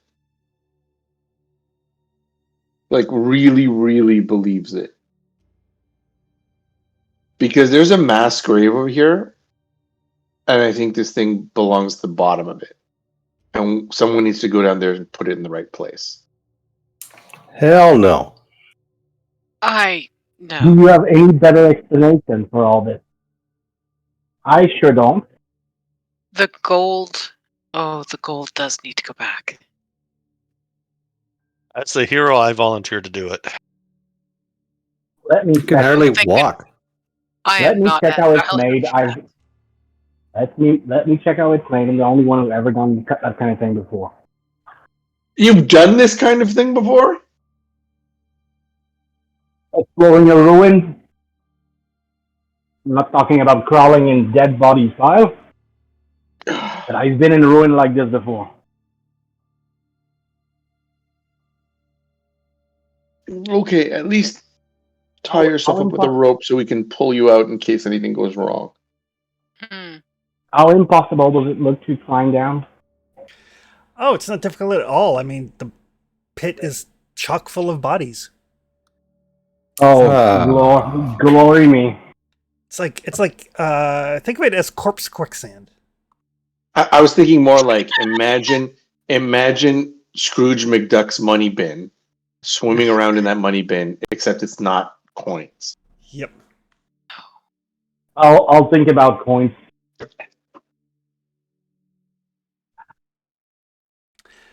Right. And you definitely saw the glow of gold down there. I would not be joking about this. You better not be. But I'm going to tie a rope around his waist or something so we can hopefully try to extricate him without having to go down ourselves. Okay. All right. I don't like any of this. So Dr. Carter wades in. You can give me a sanity roll. Yeah. I bet as much.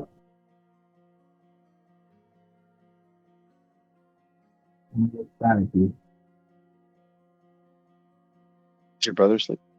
No, that's I'm not sure. Okay, so Where is sanity?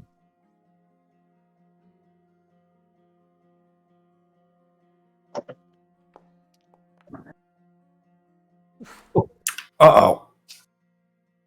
Nope. Not a day for sanity. Lose 3 points. Does it lose its automatically? No, you'll have to take them off. But you do, as you go in, you're like, you let out this like little involuntary like yelp. You think something like moved. Something, you're like, no, it was just body shifting under your weight. Nothing is moving of its own accord. No one's going to judge you, buddy. But down at the bottom of the pit, you do find the glint of gold that Alvin saw, which appears to be gold coins, pieces of jewelry, probably things that belong to these bodies. But from down here, you do see tunnel kind of on this side of it. And down that tunnel, you can see the flicker of gold along the walls.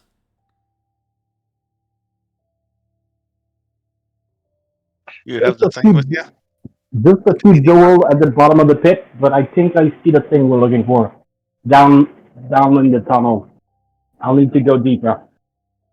Chris, I toss him a flashlight. Okay. You can't let him go by himself. Yeah, I'm gonna go down with him. Are you? Everybody give me... Actually, whoever's got the best intelligence, give me an intelligence check. Mine is 65. The 80? best intelligence I think is volatile. I have Mark. 80. Mine is like 80 or 85. Yeah, I think it's Salvador. Yeah, Salvador is big. Alvin has 80. Oh, so He has 80. Alvin and Salvador both. Both of you guys can give me intelligence checks. Yeah, don't do this, you dumbasses. 58. Oh, looks like 50. Ooh, 18. All right. So both of you know that there are other ways down to the thing, and Salvador, you would guess if this is a ventilation shaft, it probably connects with the tunnels as well.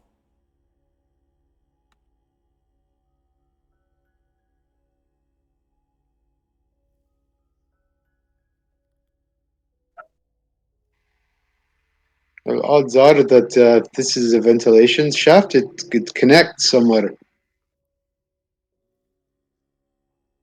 Well, we have a choice. I'd just as soon take a shaft instead of the. Dr. That- Carter, we found another way down. Good. Shafted, all right.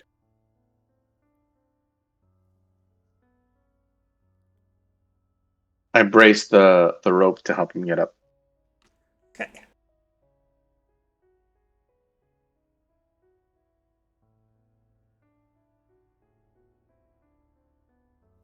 No problem. He can easily get back up.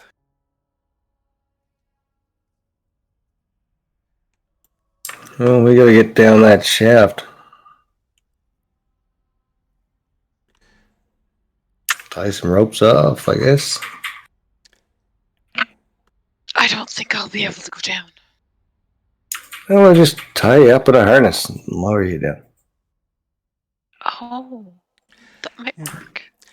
You're the only one that knows anything about this, so. I suppose that's Well, true the too. good doctor has an idea. So as you kind of look down this this open chimney with the flashlight, it looks like it goes about 15 feet down vertically, and then there is like the bottom is flat, but there is a 60-degree angled exit.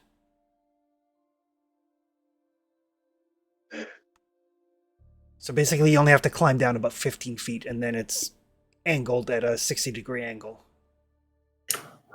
All right, let's get the rigging up.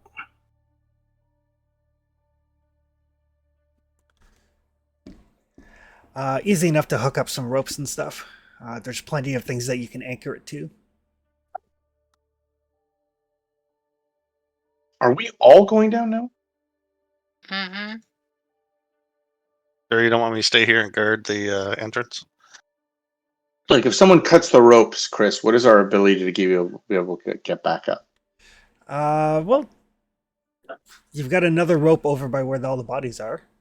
And we paninied both these bastards, right? But yeah, Salvador and Voladar, you guys are fairly certain that you could climb this if you had to. You guys are strong enough.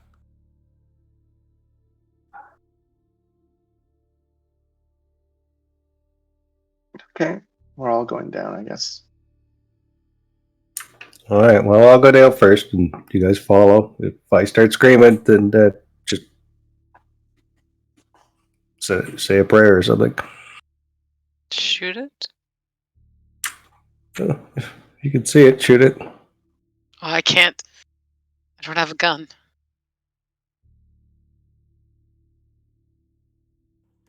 I don't like this. Luther, as you get lower down, like I said, it goes about 15 feet down, and then it angles. Like there's an exit that's like 60 feet, or a 60-degree angle, and then it goes on for like another 50, 60 feet until you enter into the main tunnel area. And you can see that there is basically the tunnel goes left, right, and straight ahead from you when you come out of the chimney. He'll listen for a bit. Yep, and give me a navigation roll. Oh, navigation. I have navigation. Can I spend luck on that? You can. If you click the little spider icon to open up your thing, you'll see spend 8 luck to pass. Might as well, all right? Perfect. So you know that the way directly ahead of you leads towards the body pit. Okay. You kind of shine your flashlight around, and to your left, looks like there's a chamber. To your right, it continues going, but there's like another junction off of it. Okay, I'll come back to the tunnel. Okay. I think we're clear, guys. Bit of a maze down here, though. I have to find where the golden piece is missing.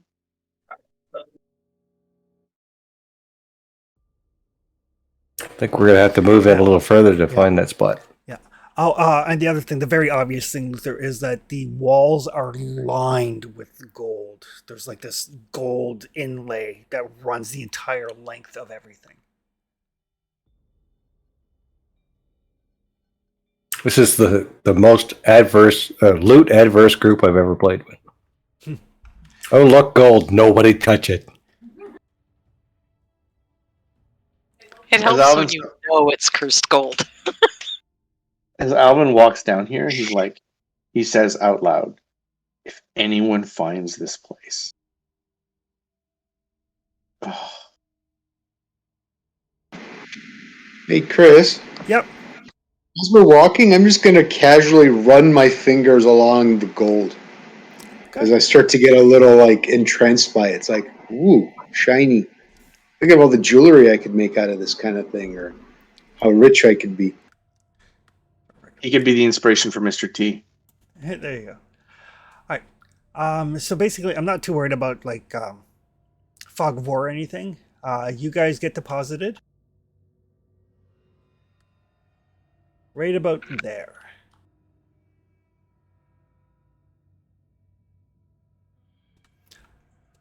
And so Luther, you know that tunnel kind of straight ahead leads to the body pit. And off to your left, there seems to be a chamber. And with your flashlight, because it's not that far down, you can see what look like some like basically tossed together mattresses.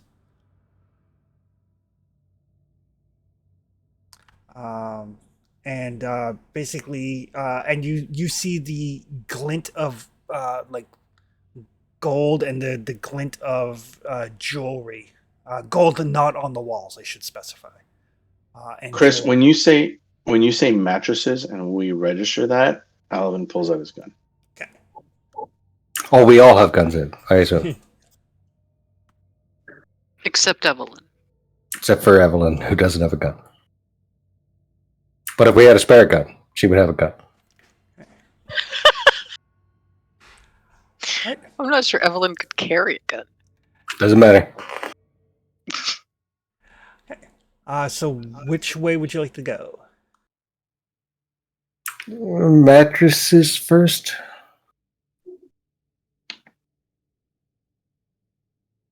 I actually have a spare gun.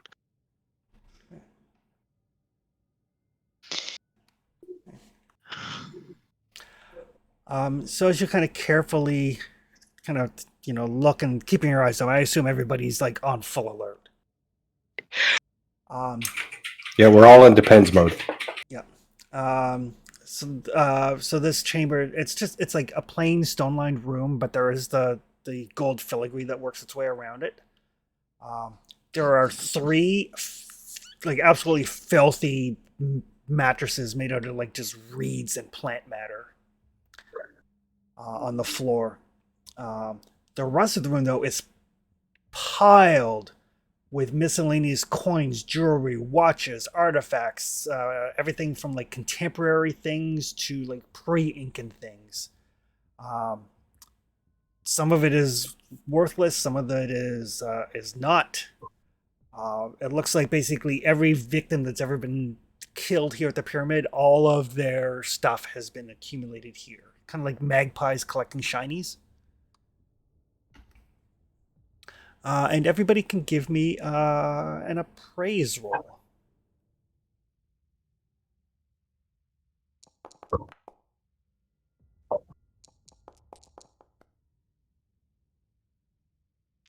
I was off by 10.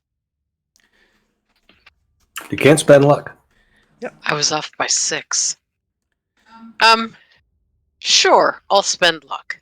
Because I don't think anybody made it, did they?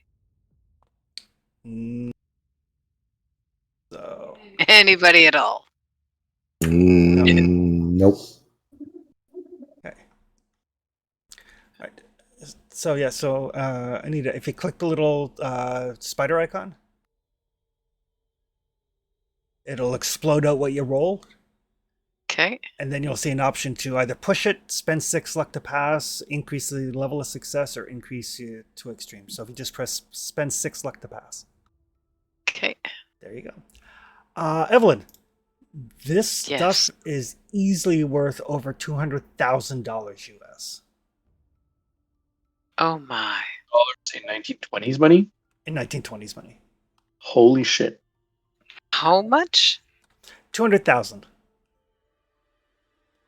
And sorry, what is it I'm looking at? I've been working on homework. Sorry, it's basically it's just a pile of stuff that's accumulated over the centuries of sacrifice. Oh dear. So it's not one thing that Oh. she's eyeing; it's the pile. It's the pile. The pile. That. Oh.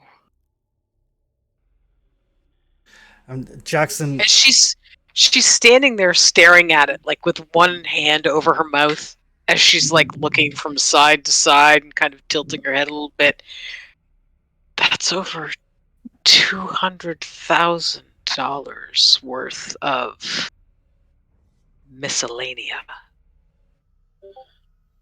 $200,000 worth of stolen goods. Yes. Not stolen. Yeah. I mean, they stole the people, I suppose, and then it's more.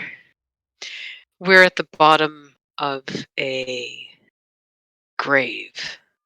So you're considering grave robbing. Oh, I didn't say I was considering it. I just said that that's what it's worth.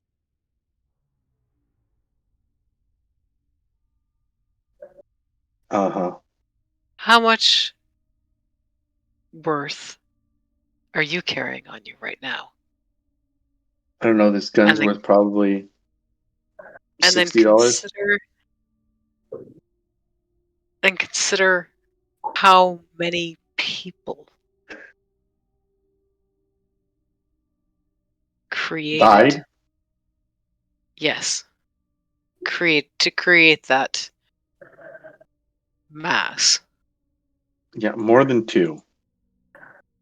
Just a few. I'm not an expert, but it looks like generations and generations of people. Oh, it certainly is. And think of how many of them taken from this area wouldn't have had anything of value on them at all.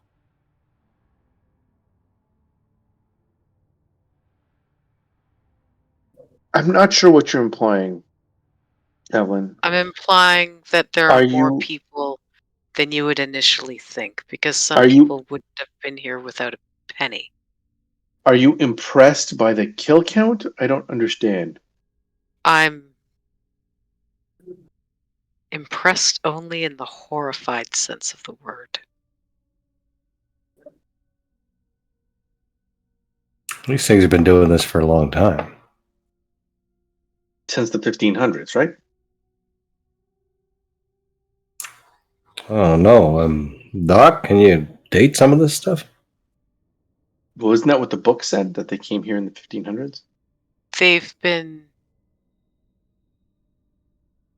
Is there any of the objects that do not make sense? 1543. They've been doing it since 1543.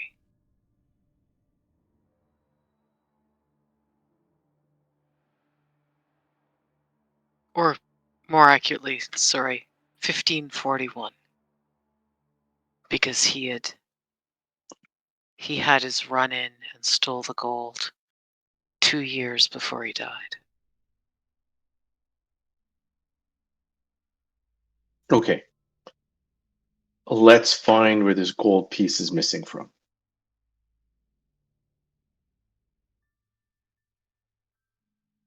And we'll try to avoid whatever made that big slurping sound that I heard earlier. What slurping sound? You what? Something big down here.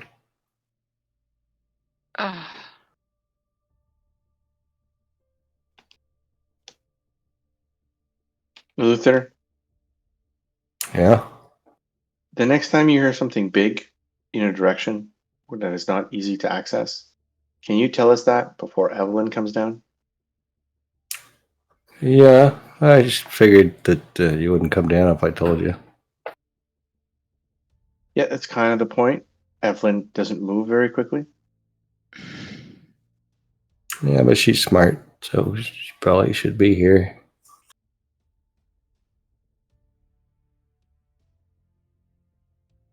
Let's Thank go you for find the listening. big slurping thing. No, let's find the hole where the gold goes. Let's avoid the slurping thing. Find where the gold goes. My gut tells me they're going to be awfully close. Keep your gun up. Oh, yeah.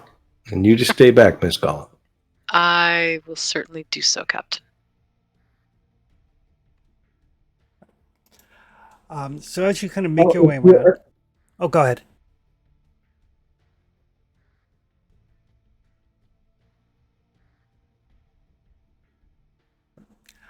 If you're at a big slurping sound that comes from my sure they're feeding something down here.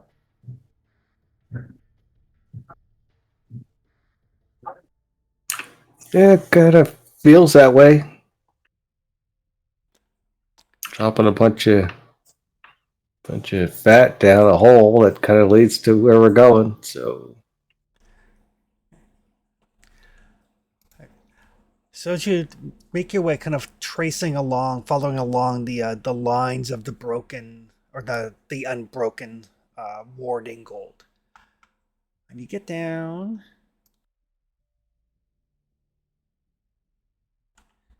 to this area, and you can see here there is a section of the gold missing, and there is a 2-inch wide crack in the wall running through where the missing piece used to go and down the floor. There is now a 10-foot wide pool of rancid fat. The stench is unbearable. Oh, I'll be backing away from that.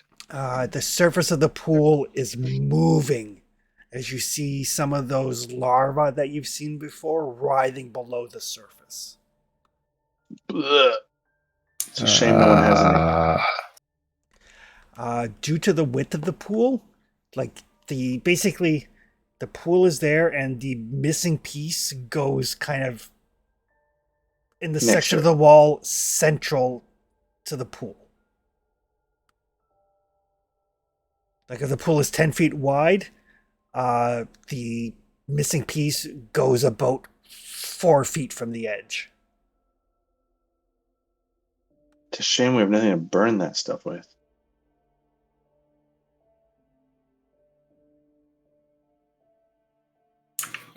Salvador, you're kind of tall. Maybe you and Volador could kind of get that thing in place without stepping on any of that. Do I think you could climb up there? It is not tall enough to climb. Okay.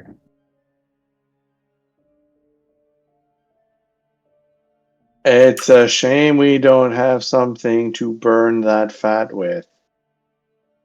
We kind of have to put the bar back before we burn it. Why? If we burn it, then we can put the bar back. You know how long it's gonna burn? You know if it's gonna bait something and coming here if you set it on fire? If we're underground, if we light it on fire, we're gonna choke. We'll have to run after it starts. Jackson's like, smoke rises, right? That's out. I thought there was a vent. Stay low to the ground. Cover your mouth with a piece of cloth. And behind us is a chimney, right? It's going to vent out. Mm-hmm. I mean, you want me to light it on fire? I could light it on fire. I got just the thing.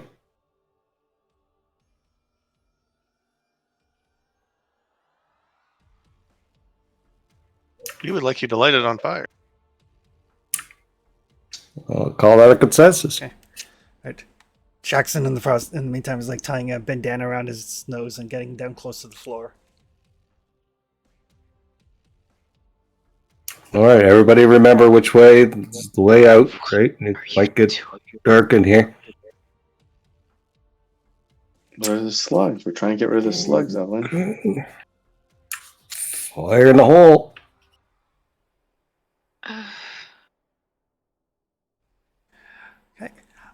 It lights spectacularly easily. We're all gonna die. Within seconds, it is starting to emit a thick cloud of black smoke. Yep, down the ground. Down the ground. Everybody can give me con rolls.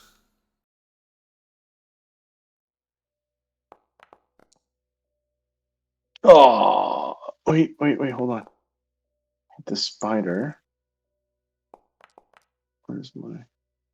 Look at that. I got a green. There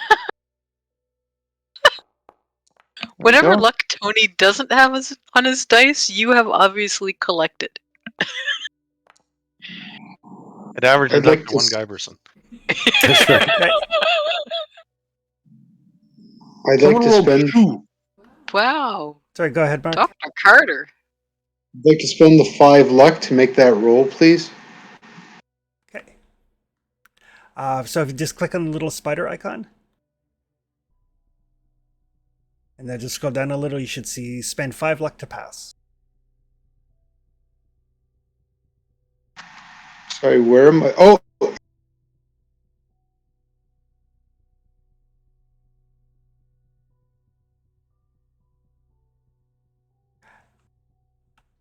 So Luther fails. Well, of course, he was the one lighting it on fire. He was super close. It really lit up. So this thick black smoke starts pouring off this pool of rancid burning fat. And you can hear these like the popping sounds as the larvae explode. Luther, thankfully, probably thankfully, you lose consciousness. I'm going to take that. Yeah. You come to a little bit later. The fire burns for about an hour as you guys are all just like hugging the floor. Jackson will pull you back away from the fire so that you don't get crisp up there. But it does Great, vent. I owe Jackson something. It does vent out through the chimney. And after about an hour, there's only this thick, tarry residue where the fat was. And you can now easily get to the section where the missing gold goes.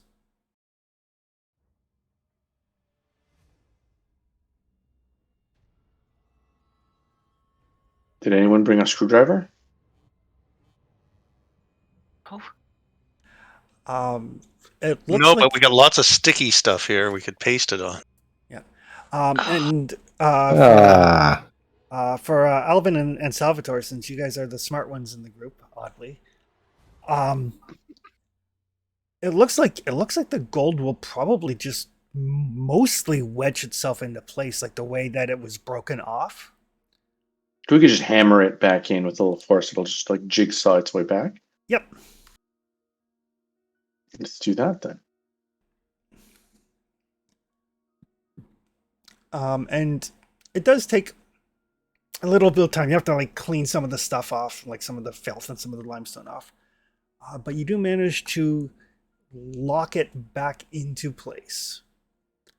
And when you do, you can feel something. Like the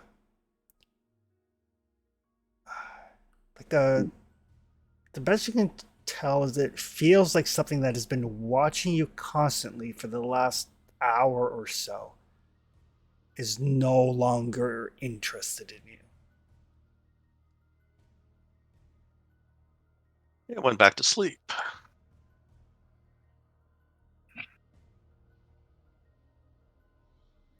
Huh.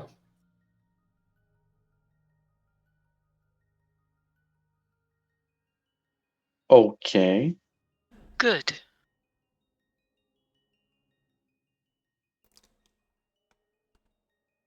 And it is quiet, That's it? peaceful. After all that, that's it? Mm-hmm. Should be. Somebody else finds this place. Well, I mean, yes.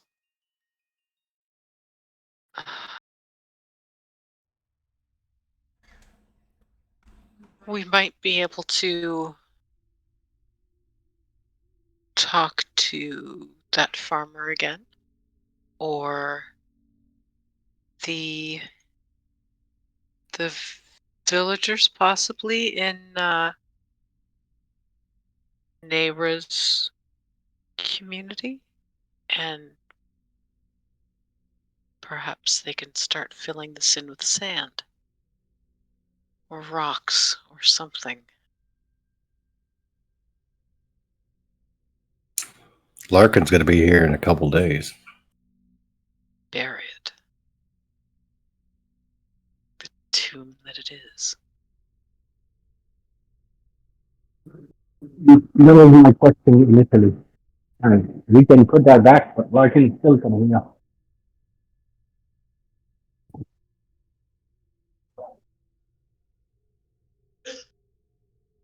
And I do not have a plan. Because they're showing up in 2 days and they're going to loot this place. Well, then we need to make sure that doesn't happen.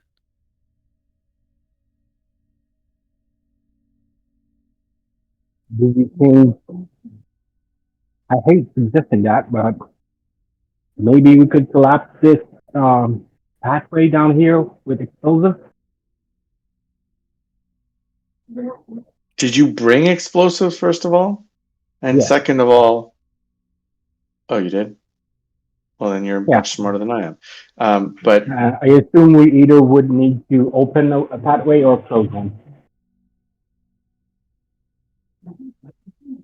yeah, what Wonder happens it's if we really gonna break? stop him. Yeah, what happens? I wonder if the explosive is going to stop him. A and B. What happens if the explosive breaks more of the gold? Yeah, we absolutely cannot do this close to the goal, but we would need to prevent someone from being able to reach that place. Okay. I usually have people handling explosives, not my specialty, but I thought it might be necessary.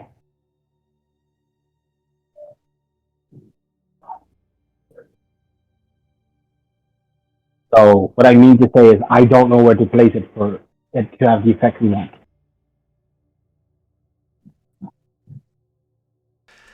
I mean, if you don't, who would? You need to place what, sorry? Explosive to collapse the tunnel. Oh, So no. Not that it's a bad idea, just no, I don't know how to do it. Just as a note, you've got probably about a good 500 or 600 yards of stone tunnel to try to collapse. You do not have enough explosives. oh no. Really, we just need to explode the little entrance we came in and the chimney. Yeah, we just need to make sure that it doesn't break the gold. Yeah, that's true. And the pit.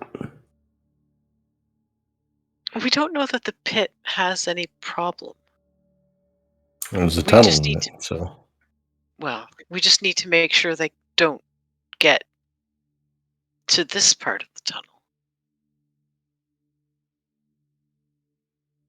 can I say something unpopular again?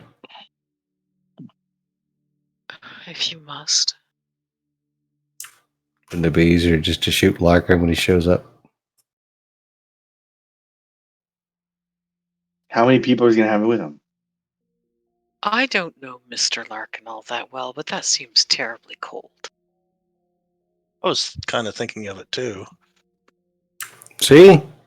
Really? Jackson says, "I'm on board." I mean, thoughts are one thing. Thoughts are one thing. Actions are something else. Is anybody here skilled with demolitions? I mean, I'm a writer. I don't even see that on my sheet. And he's not asking as a GM. He's asking as Jackson. No, but I mean, I've just spent 15 years living in a revolutionary state. I'm fairly good at You're good at making fixing stuff. stuff I mean, work. blowing stuff up is easy. It's blowing stuff up with a specific purpose in mind that is hard. But if nobody else knows about this thing outside of Larkin, then if Larkin's not around, then That's my take.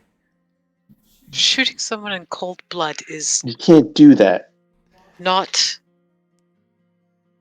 It's a good way to get yourself haunted, is what it is. okay. So how about we do this?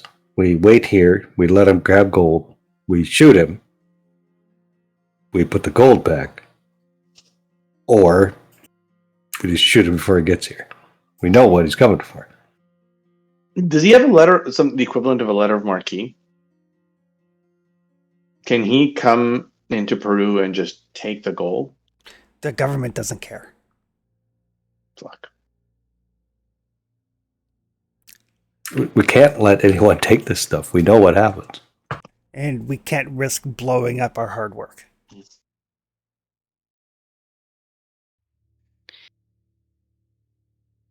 Chris, just to clarify. Yep. The hollow-looking bits is the tunnel? Yep. Okay. So we came down the step kind of side, or did we come around? Okay. Yeah. So we didn't come around the long way. No. So why don't we just blow up the little cross, the T sections? My understanding is that there's gold along this tunnel as well. Yes. All of the walls of the tunnel are inlaid with the gold. Gotcha. And he's still going to see the ziggurat. Mm-hmm. But this doesn't connect to the ziggurat. Could we intercept him before he gets here? This is under the ziggurat. Yep. Oh. This area right here. Oh, I get it. Corresponds. Yep. We could try, but we don't know what path he's taking through the highlands. It's a lot. And even if we did intercept him, what are you going to do? Tell him to turn around? Yes. Shoot him. No. I have no qualm in dispatching those things that are not of this world, but I'm not shooting someone. Thank I will you. not sit around idly if killing is involved. I'm sorry, was that for it or against it? Against. Right. Good. So Jackson will pull out his pipe, kind of light up. It's like, all right. So Larkin. Hold on, Chris. When he goes Yeah. to reach for his pipe, Yeah. like I reach for my gun until he pulls out his pipe, and I'm like, Everybody goes for the. So, whoa. It's the end of the good, the bad, and the ugly. Okay. All right. Why don't we have this discussion in the open air instead of Good point this there. Good point, Miss Collins. place? Agreed. I would very much like to be above ground again. yeah, let's do that.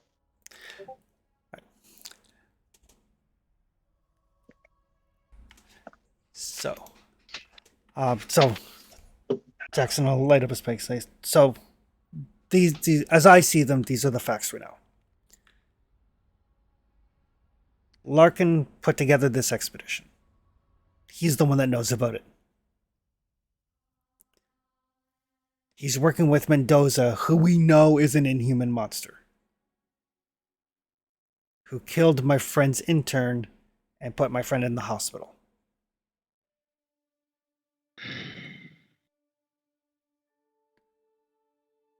We can't. Well, when you phrase it like that. We can't blow up the tunnel because none of us know enough to accurately place the explosives to not damage the ward we just fixed. I mean, we might get lucky. We might get really unlucky. I'm nodding along. Valador nods along with his arms crossed. Larkin did not strike me as the sort of person that we are going to be able to reasonably explain to him. And I've got a sneaking suspicion that he knew what was here.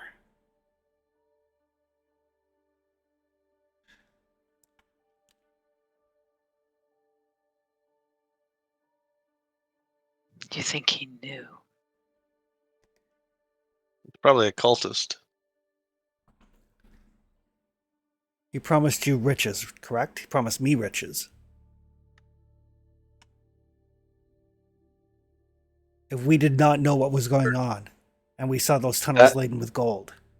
That's the standard, right? You go find a pyramid, take the gold. Right. If If he finds the pyramid, he will try to take the gold. So.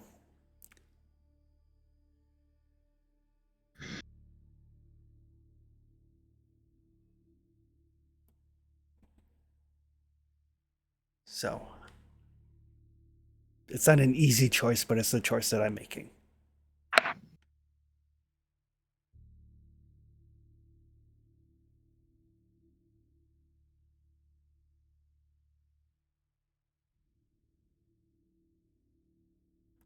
And it's probably best if we wait here and ambush him. I'm not going to stand here and shoot him. He'll look over at Luther and Volador and Salvador and say, I'm sure one of us will.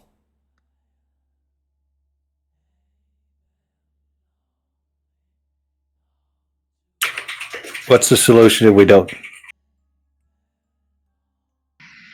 I signed up for an adventure, not cold-blooded murder.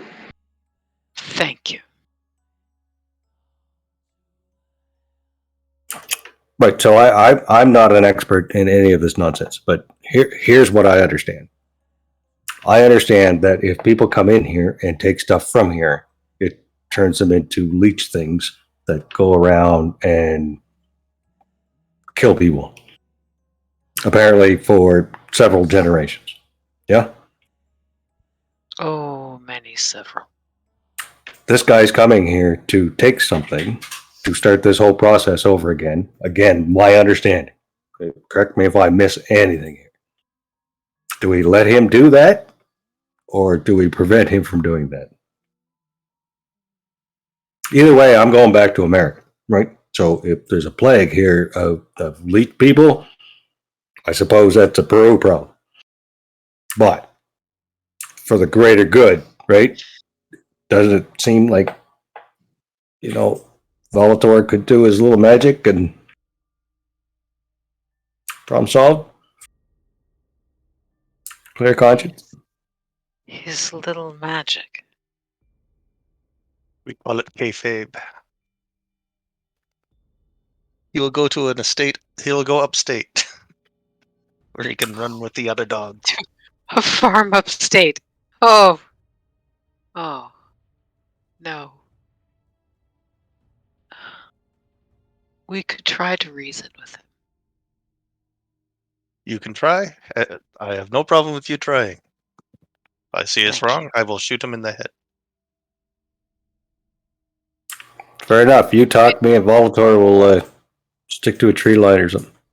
You could at least wait until he tries to harm me. Oh, yeah. I'm not that delicate. Well, I mean, I might be, but just pretend that I'm not for a few minutes. For your conscience, we will let you talk to him first. Oh, it isn't just my conscience. There's 5 of us who are not in favor of simply killing the man before he even steps foot near the place. I mean, we're also not going to spend our lives here protecting this place. No. I don't think my constitution would let me stay this far from the ocean. Larkin's the only guy that knows where this thing is, though, right? Arcad and Demonosa, but Us. he should be gone now, right? I mean, if Mendoza perished when we put that gold back, maybe Larkin will change his mind.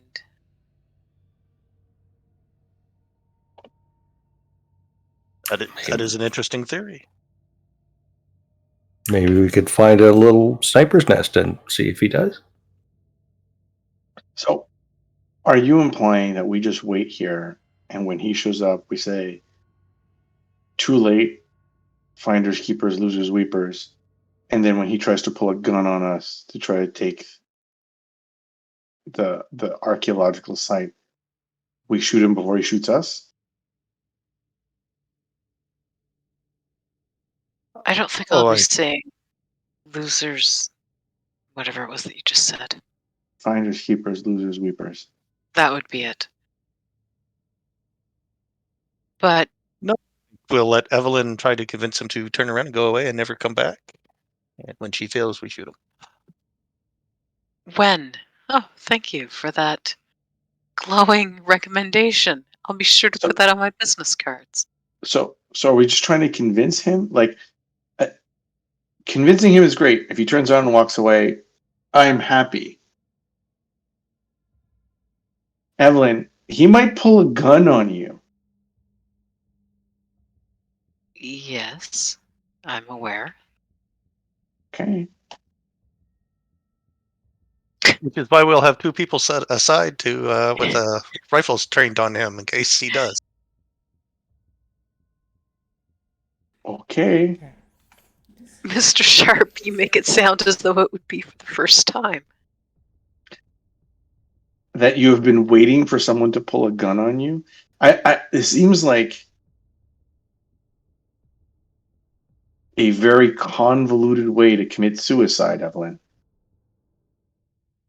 But you said you didn't want us to shoot him. I don't. No, Alvin.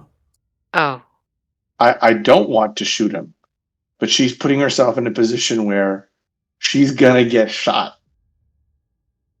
What's the Well, third hopefully alternative? Can't shoot him, Someone can't who- talk to him. Mr. Guerrero and Miss Captain Pratt seem to be quite good shots. So no, I shouldn't get shot. Okay, how about this? I am going to stand next to you when he is busy, when you are busy trying to convince him. How about that? And do what? Dive in front of me like that comic book character?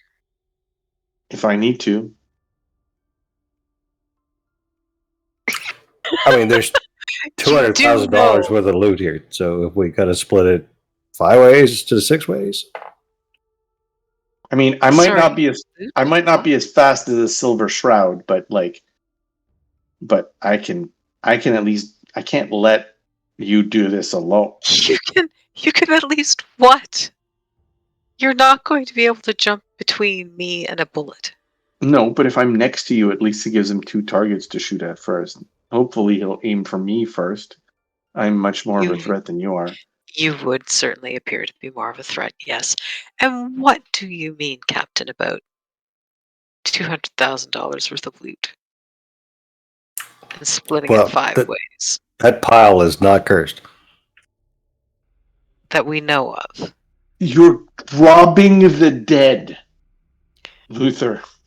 It is a good way to get yourself haunted, much like killing a man in cold blood. Luther, you have been on battlefields, you have seen the dead, and you have particular opinions of scavengers who roam over those battlefields and taking away the possessions of those people who have fallen down.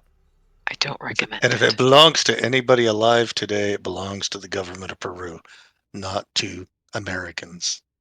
That Rolex does not belong to the government of Peru. Oh, I thought you were talking about the gold in the temple. No.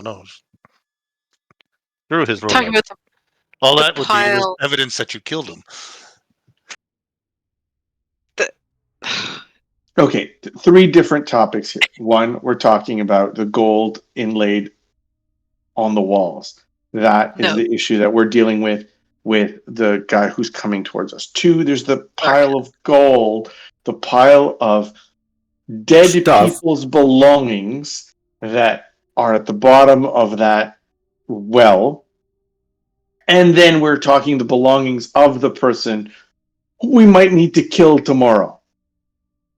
3 None of different piles of loot. And we should take none of it. None of it.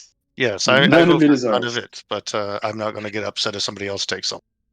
It's a good way to get yourself haunted. I'm just saying. I have experience in these things. Let me put it this way. When you try to leave Peru with a handful of gold fillings from teeth, you will be questioned about it. Not in Peru. Not for no. It's just Peru. Not in I'm going to get on a 1921. plane and I'm going to fly to America. And then in No one's America, no one gives a No one's shit. No one's gonna check his bags. It's 1921. A goddamn captain. No one looks at Probably my no bags. frisking either. Probably not going to get frisked or anything either. So Do you see this jacket I'm wearing? This is get out of jail free card jacket. Okay, one problem at a time. So, in the interest of brevity, you guys wait a few days.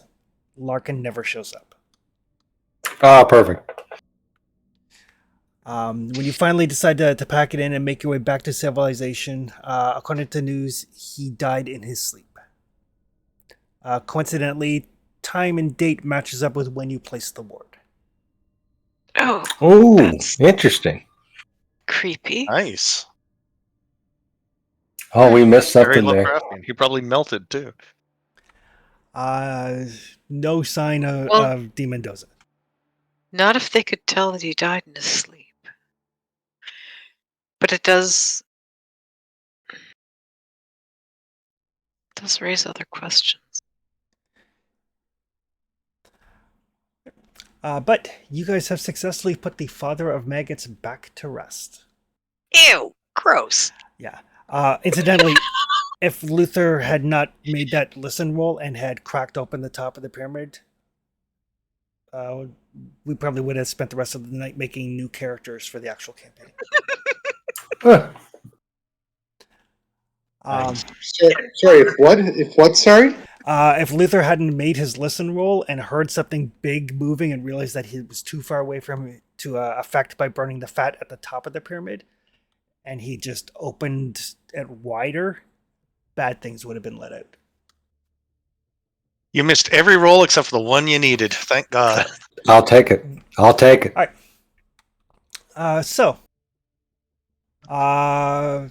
Before we get to development phase, everybody gains 100 sanity. D6. a D6 and a D8 sanity. Are you rolling that or should we? No, you guys can roll it. I wonder if I can manage to get a negative number. Can we go over our value? Our Yes, starting value? Yes, yep. right? 9. I got 8. I feel pretty slick with my 11. Yeah. I am 7 points above where I started. That, I started very as low. am I. As am I. This was all very reaffirming for you. Starting to recover some of that sense of self that you had. Turns out setting up ambushes to murder somebody and lighting shit on fire is good for it. Oddly cathartic. Good for your mental health. Yes. It's like the World War back all over again. All right. So just to Beavis and Butthead. Fire. so I'm just gonna very very quickly lay a little bit of groundwork for the actual campaign start, which will be next week. This is just a prelude, so you guys can get used to the system. The characters can get to know one another, so on and so forth. Elias writes up his experiences in a book called The Hungry Dead, published in 1923. He omits the more bizarre elements. Over the next 4 years, he keeps in contact with you guys, sending you letters suggesting that he may need your help again in the future. He starts to drop some hints about something new that he's working on, but he is known to keep all of his details very close to his chest until he's certain that he knows what he's involved in. He's kind of learned his lessons from Peru and not getting in over his head.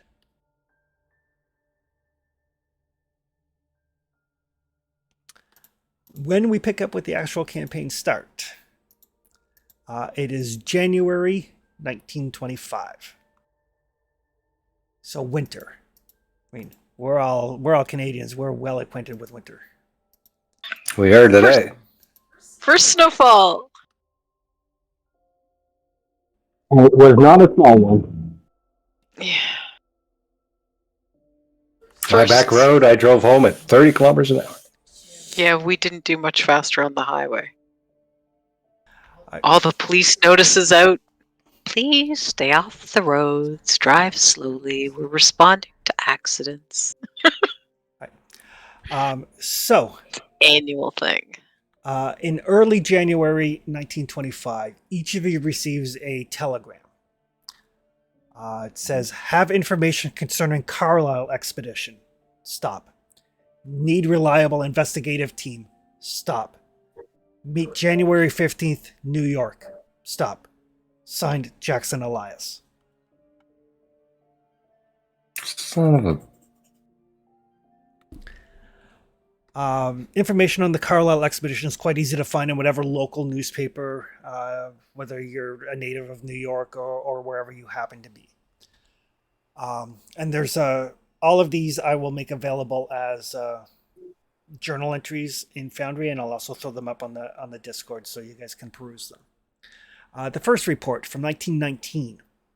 Roger Carlyle, a playboy whom everybody knows or knows about, is quietly leaving New York tomorrow to check out the tombs of Egypt.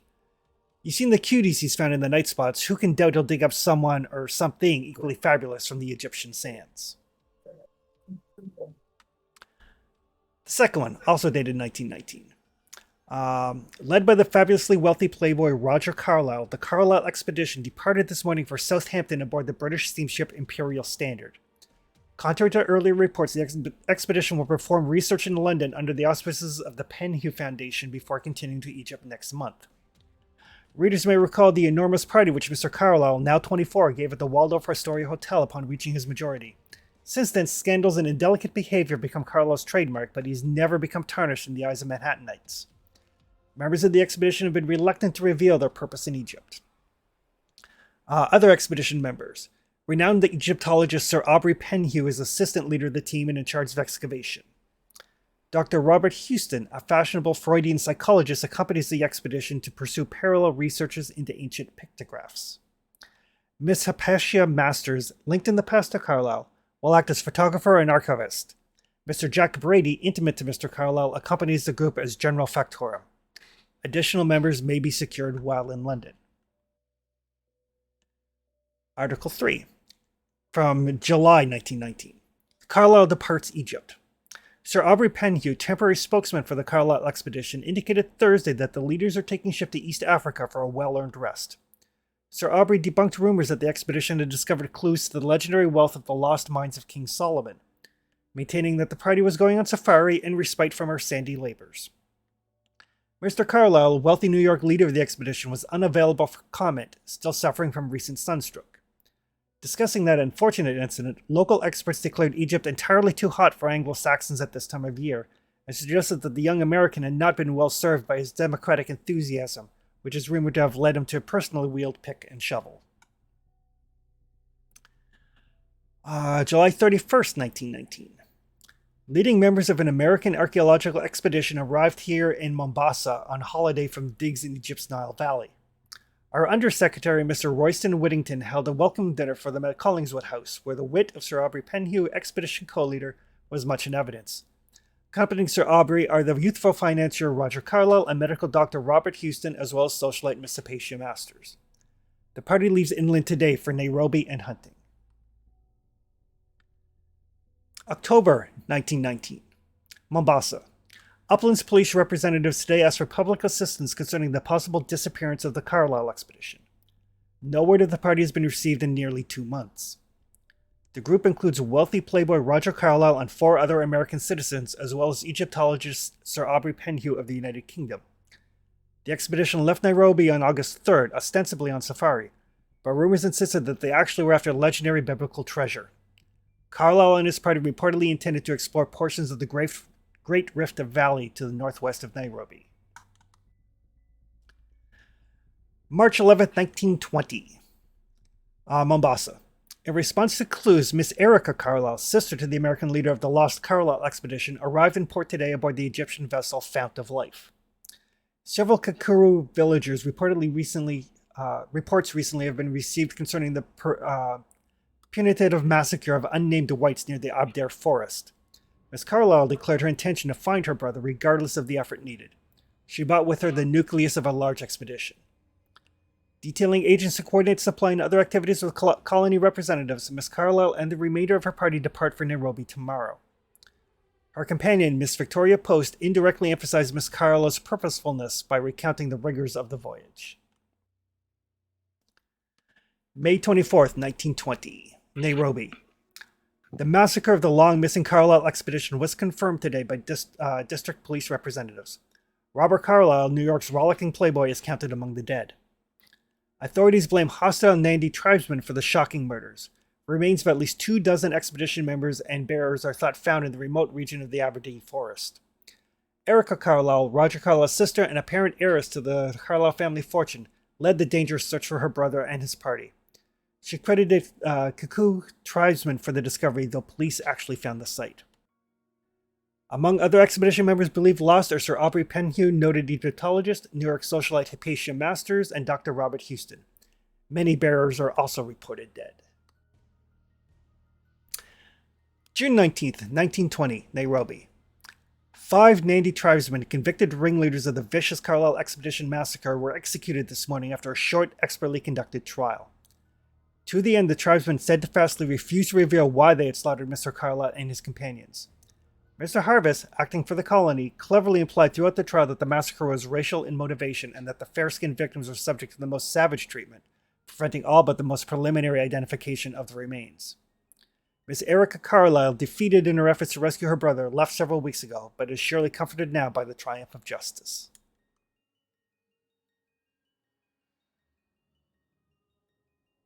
That's a lot. That's a lot. I will make all of those news clippings and stuff available to you.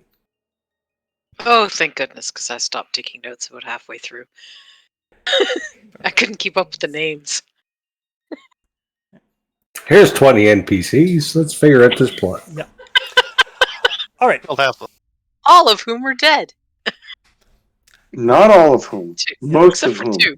There were Yeah. 2 or 3 that were remaining, and one of them was the sister who never went in the first place. Yeah. And Hypatia. The Egyptologist and the girl socialite. All right. What you know about Jackson.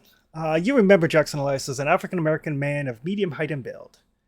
Feisty but friendly. An orphan in Stratford, he learned to make his own way early in life. No living relatives, no permanent address.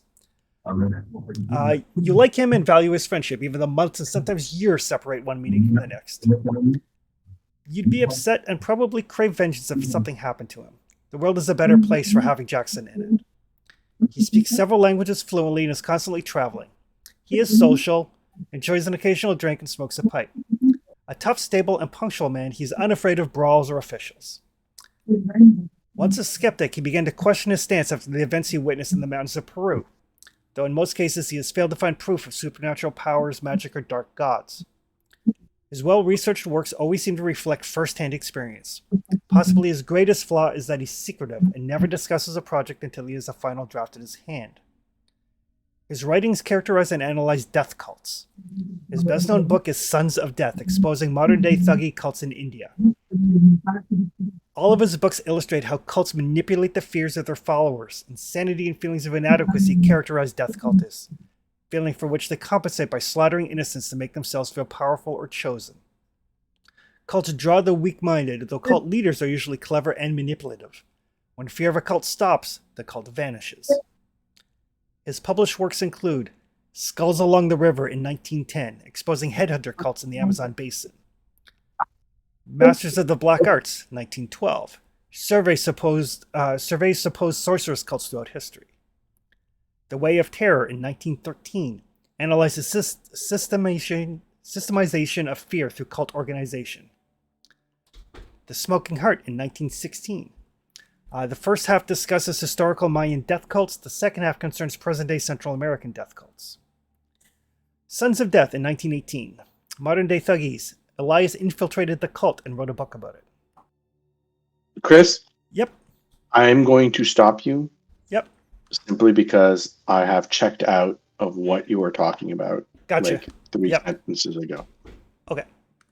Perfect. I'll post all this stuff. Right. So we're going to read all this stuff, and Yep. basically the game begins where we will be investigating his death. You are meeting with Elias, January 15th, 1923. Okay. And Elias is... Who is he to us? Jackson He's the He Elias. one was the writer. Jackson, yes, he's the writer. And it's Right. not the same dude who... Okay. The guy who voted with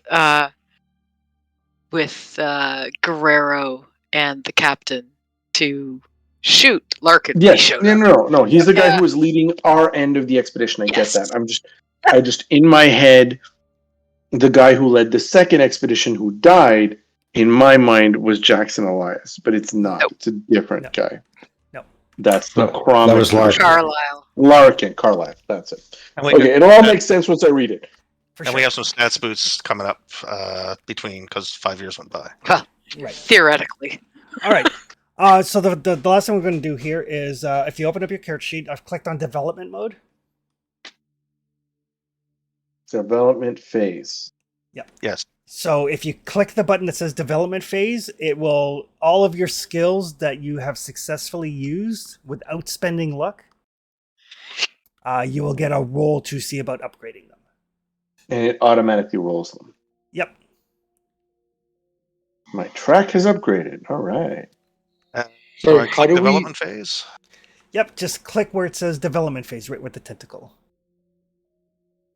That's all we're went up by 2%. Spot hidden went up by 8%. Spot hidden going up is not Nice. great. Sorry, how do I know if anything went up? It'll tell you in the chat. Yep. So just click development phase, and then it'll tell you everything in the chat, and it will add everything to your character sheet automatically. Oh, okay. Sorry, I just clicked the development, not development phase. Okay, sorry. And you can tell that Trevor got 2 successes because Tony didn't. He did not. Like, you guys are just. Hey, Please Tony made don't the most balance clutch like this roll on of the game, Thursday. though. Tony got the most clutch roll of the game, though. That's true. Yeah. That's very true. There is something in Tony's piece that says reduced all sanity limits by 1. Yep. What does that mean? Basically, every time there's a development phase, when you get immune to a specific creature, that drops every development phase. Oh, okay. So he's less immune to the... Right. And then you can click your recover luck points, and that will roll to see if you get any luck back. Luck not recovered. Okay. I got 1 back. Okay. I got 7 back, but that wasn't even close to what I used to have. Yeah. Did I get 10 back? You did. I'm way higher than I started. Yep. Now it says experience points 3. Yep. Basically, out of all of your skills, you had 3 points worth of increases. It's not a lot of increases, but okay. I'll take them. So I don't add anything. No, your fighting didn't go up and your spot hidden didn't go up. How do I How do I spend my XP? You don't. Like that's the total. Like when you make your roll, it automatically says, okay, this skill went up by a D10 and it adds it on, and then the amount that gets added on is what your XP total is. Okay, so Right. my 7 listen is my 7 experience point. Right. It's just counting how much your stats went up by. Yep. Oh, okay. So it's a summary, Right. Yeah. not a spend. Okay, I get it. Yep. But to take into account the 4 years of time that have passed, everybody, I posted it into the Discord, so folks can kind of go through their characters and think about what skills they want to bump. But everybody's going to get to pick 4 skills that you already have, and then we'll increase those by a D10. You get to pick 4 new skills and increase them by a D10. And assuming you have spent the last 4 years doing relatively safe, mundane, everyday sort of things, everybody's sanity is going to increase by 2d6.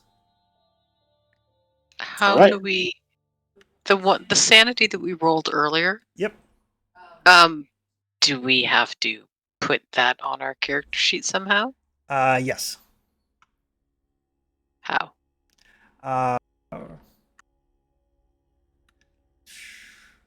Okay. Once everybody has hit their thing, I'll take it out of development mode because you can't do it in development Okay. mode. We can coordinate to decide which skill we raise, so we are basically functional as a party through before 19. And then on your character sheet, underneath sanity, where currently Evelyn is at 40 of 99, just increase that 40. Change it to 47. Yep. The 99 is your maximum sanity. Mm-hmm. And that will go down as you start to pick up the Cthulhu Mythos skill. So in the Discord or whatever, you guys can kind of figure out what skills you want, and then I will make sure that they get added onto your sheet. So D10s, 4 old, 4 new, 2d6 sanity. Yep. Okay. Perfect.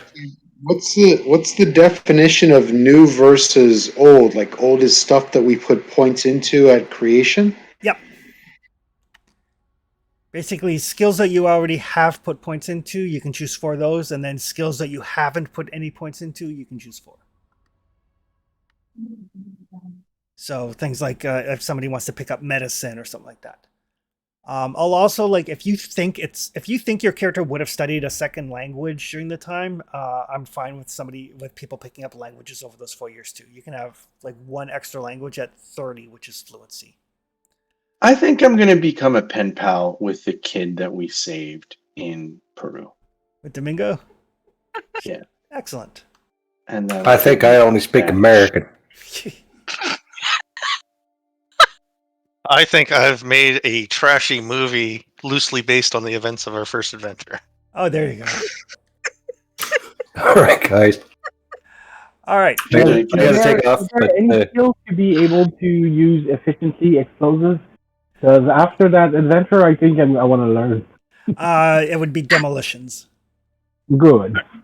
I'm heading to let's talk about it in Discord. I'll catch you guys later. I gotta go. Yeah. Yeah, me too. Cheers, guys. Thanks, Chris. All right. Have a good night, folks. great game. I love this.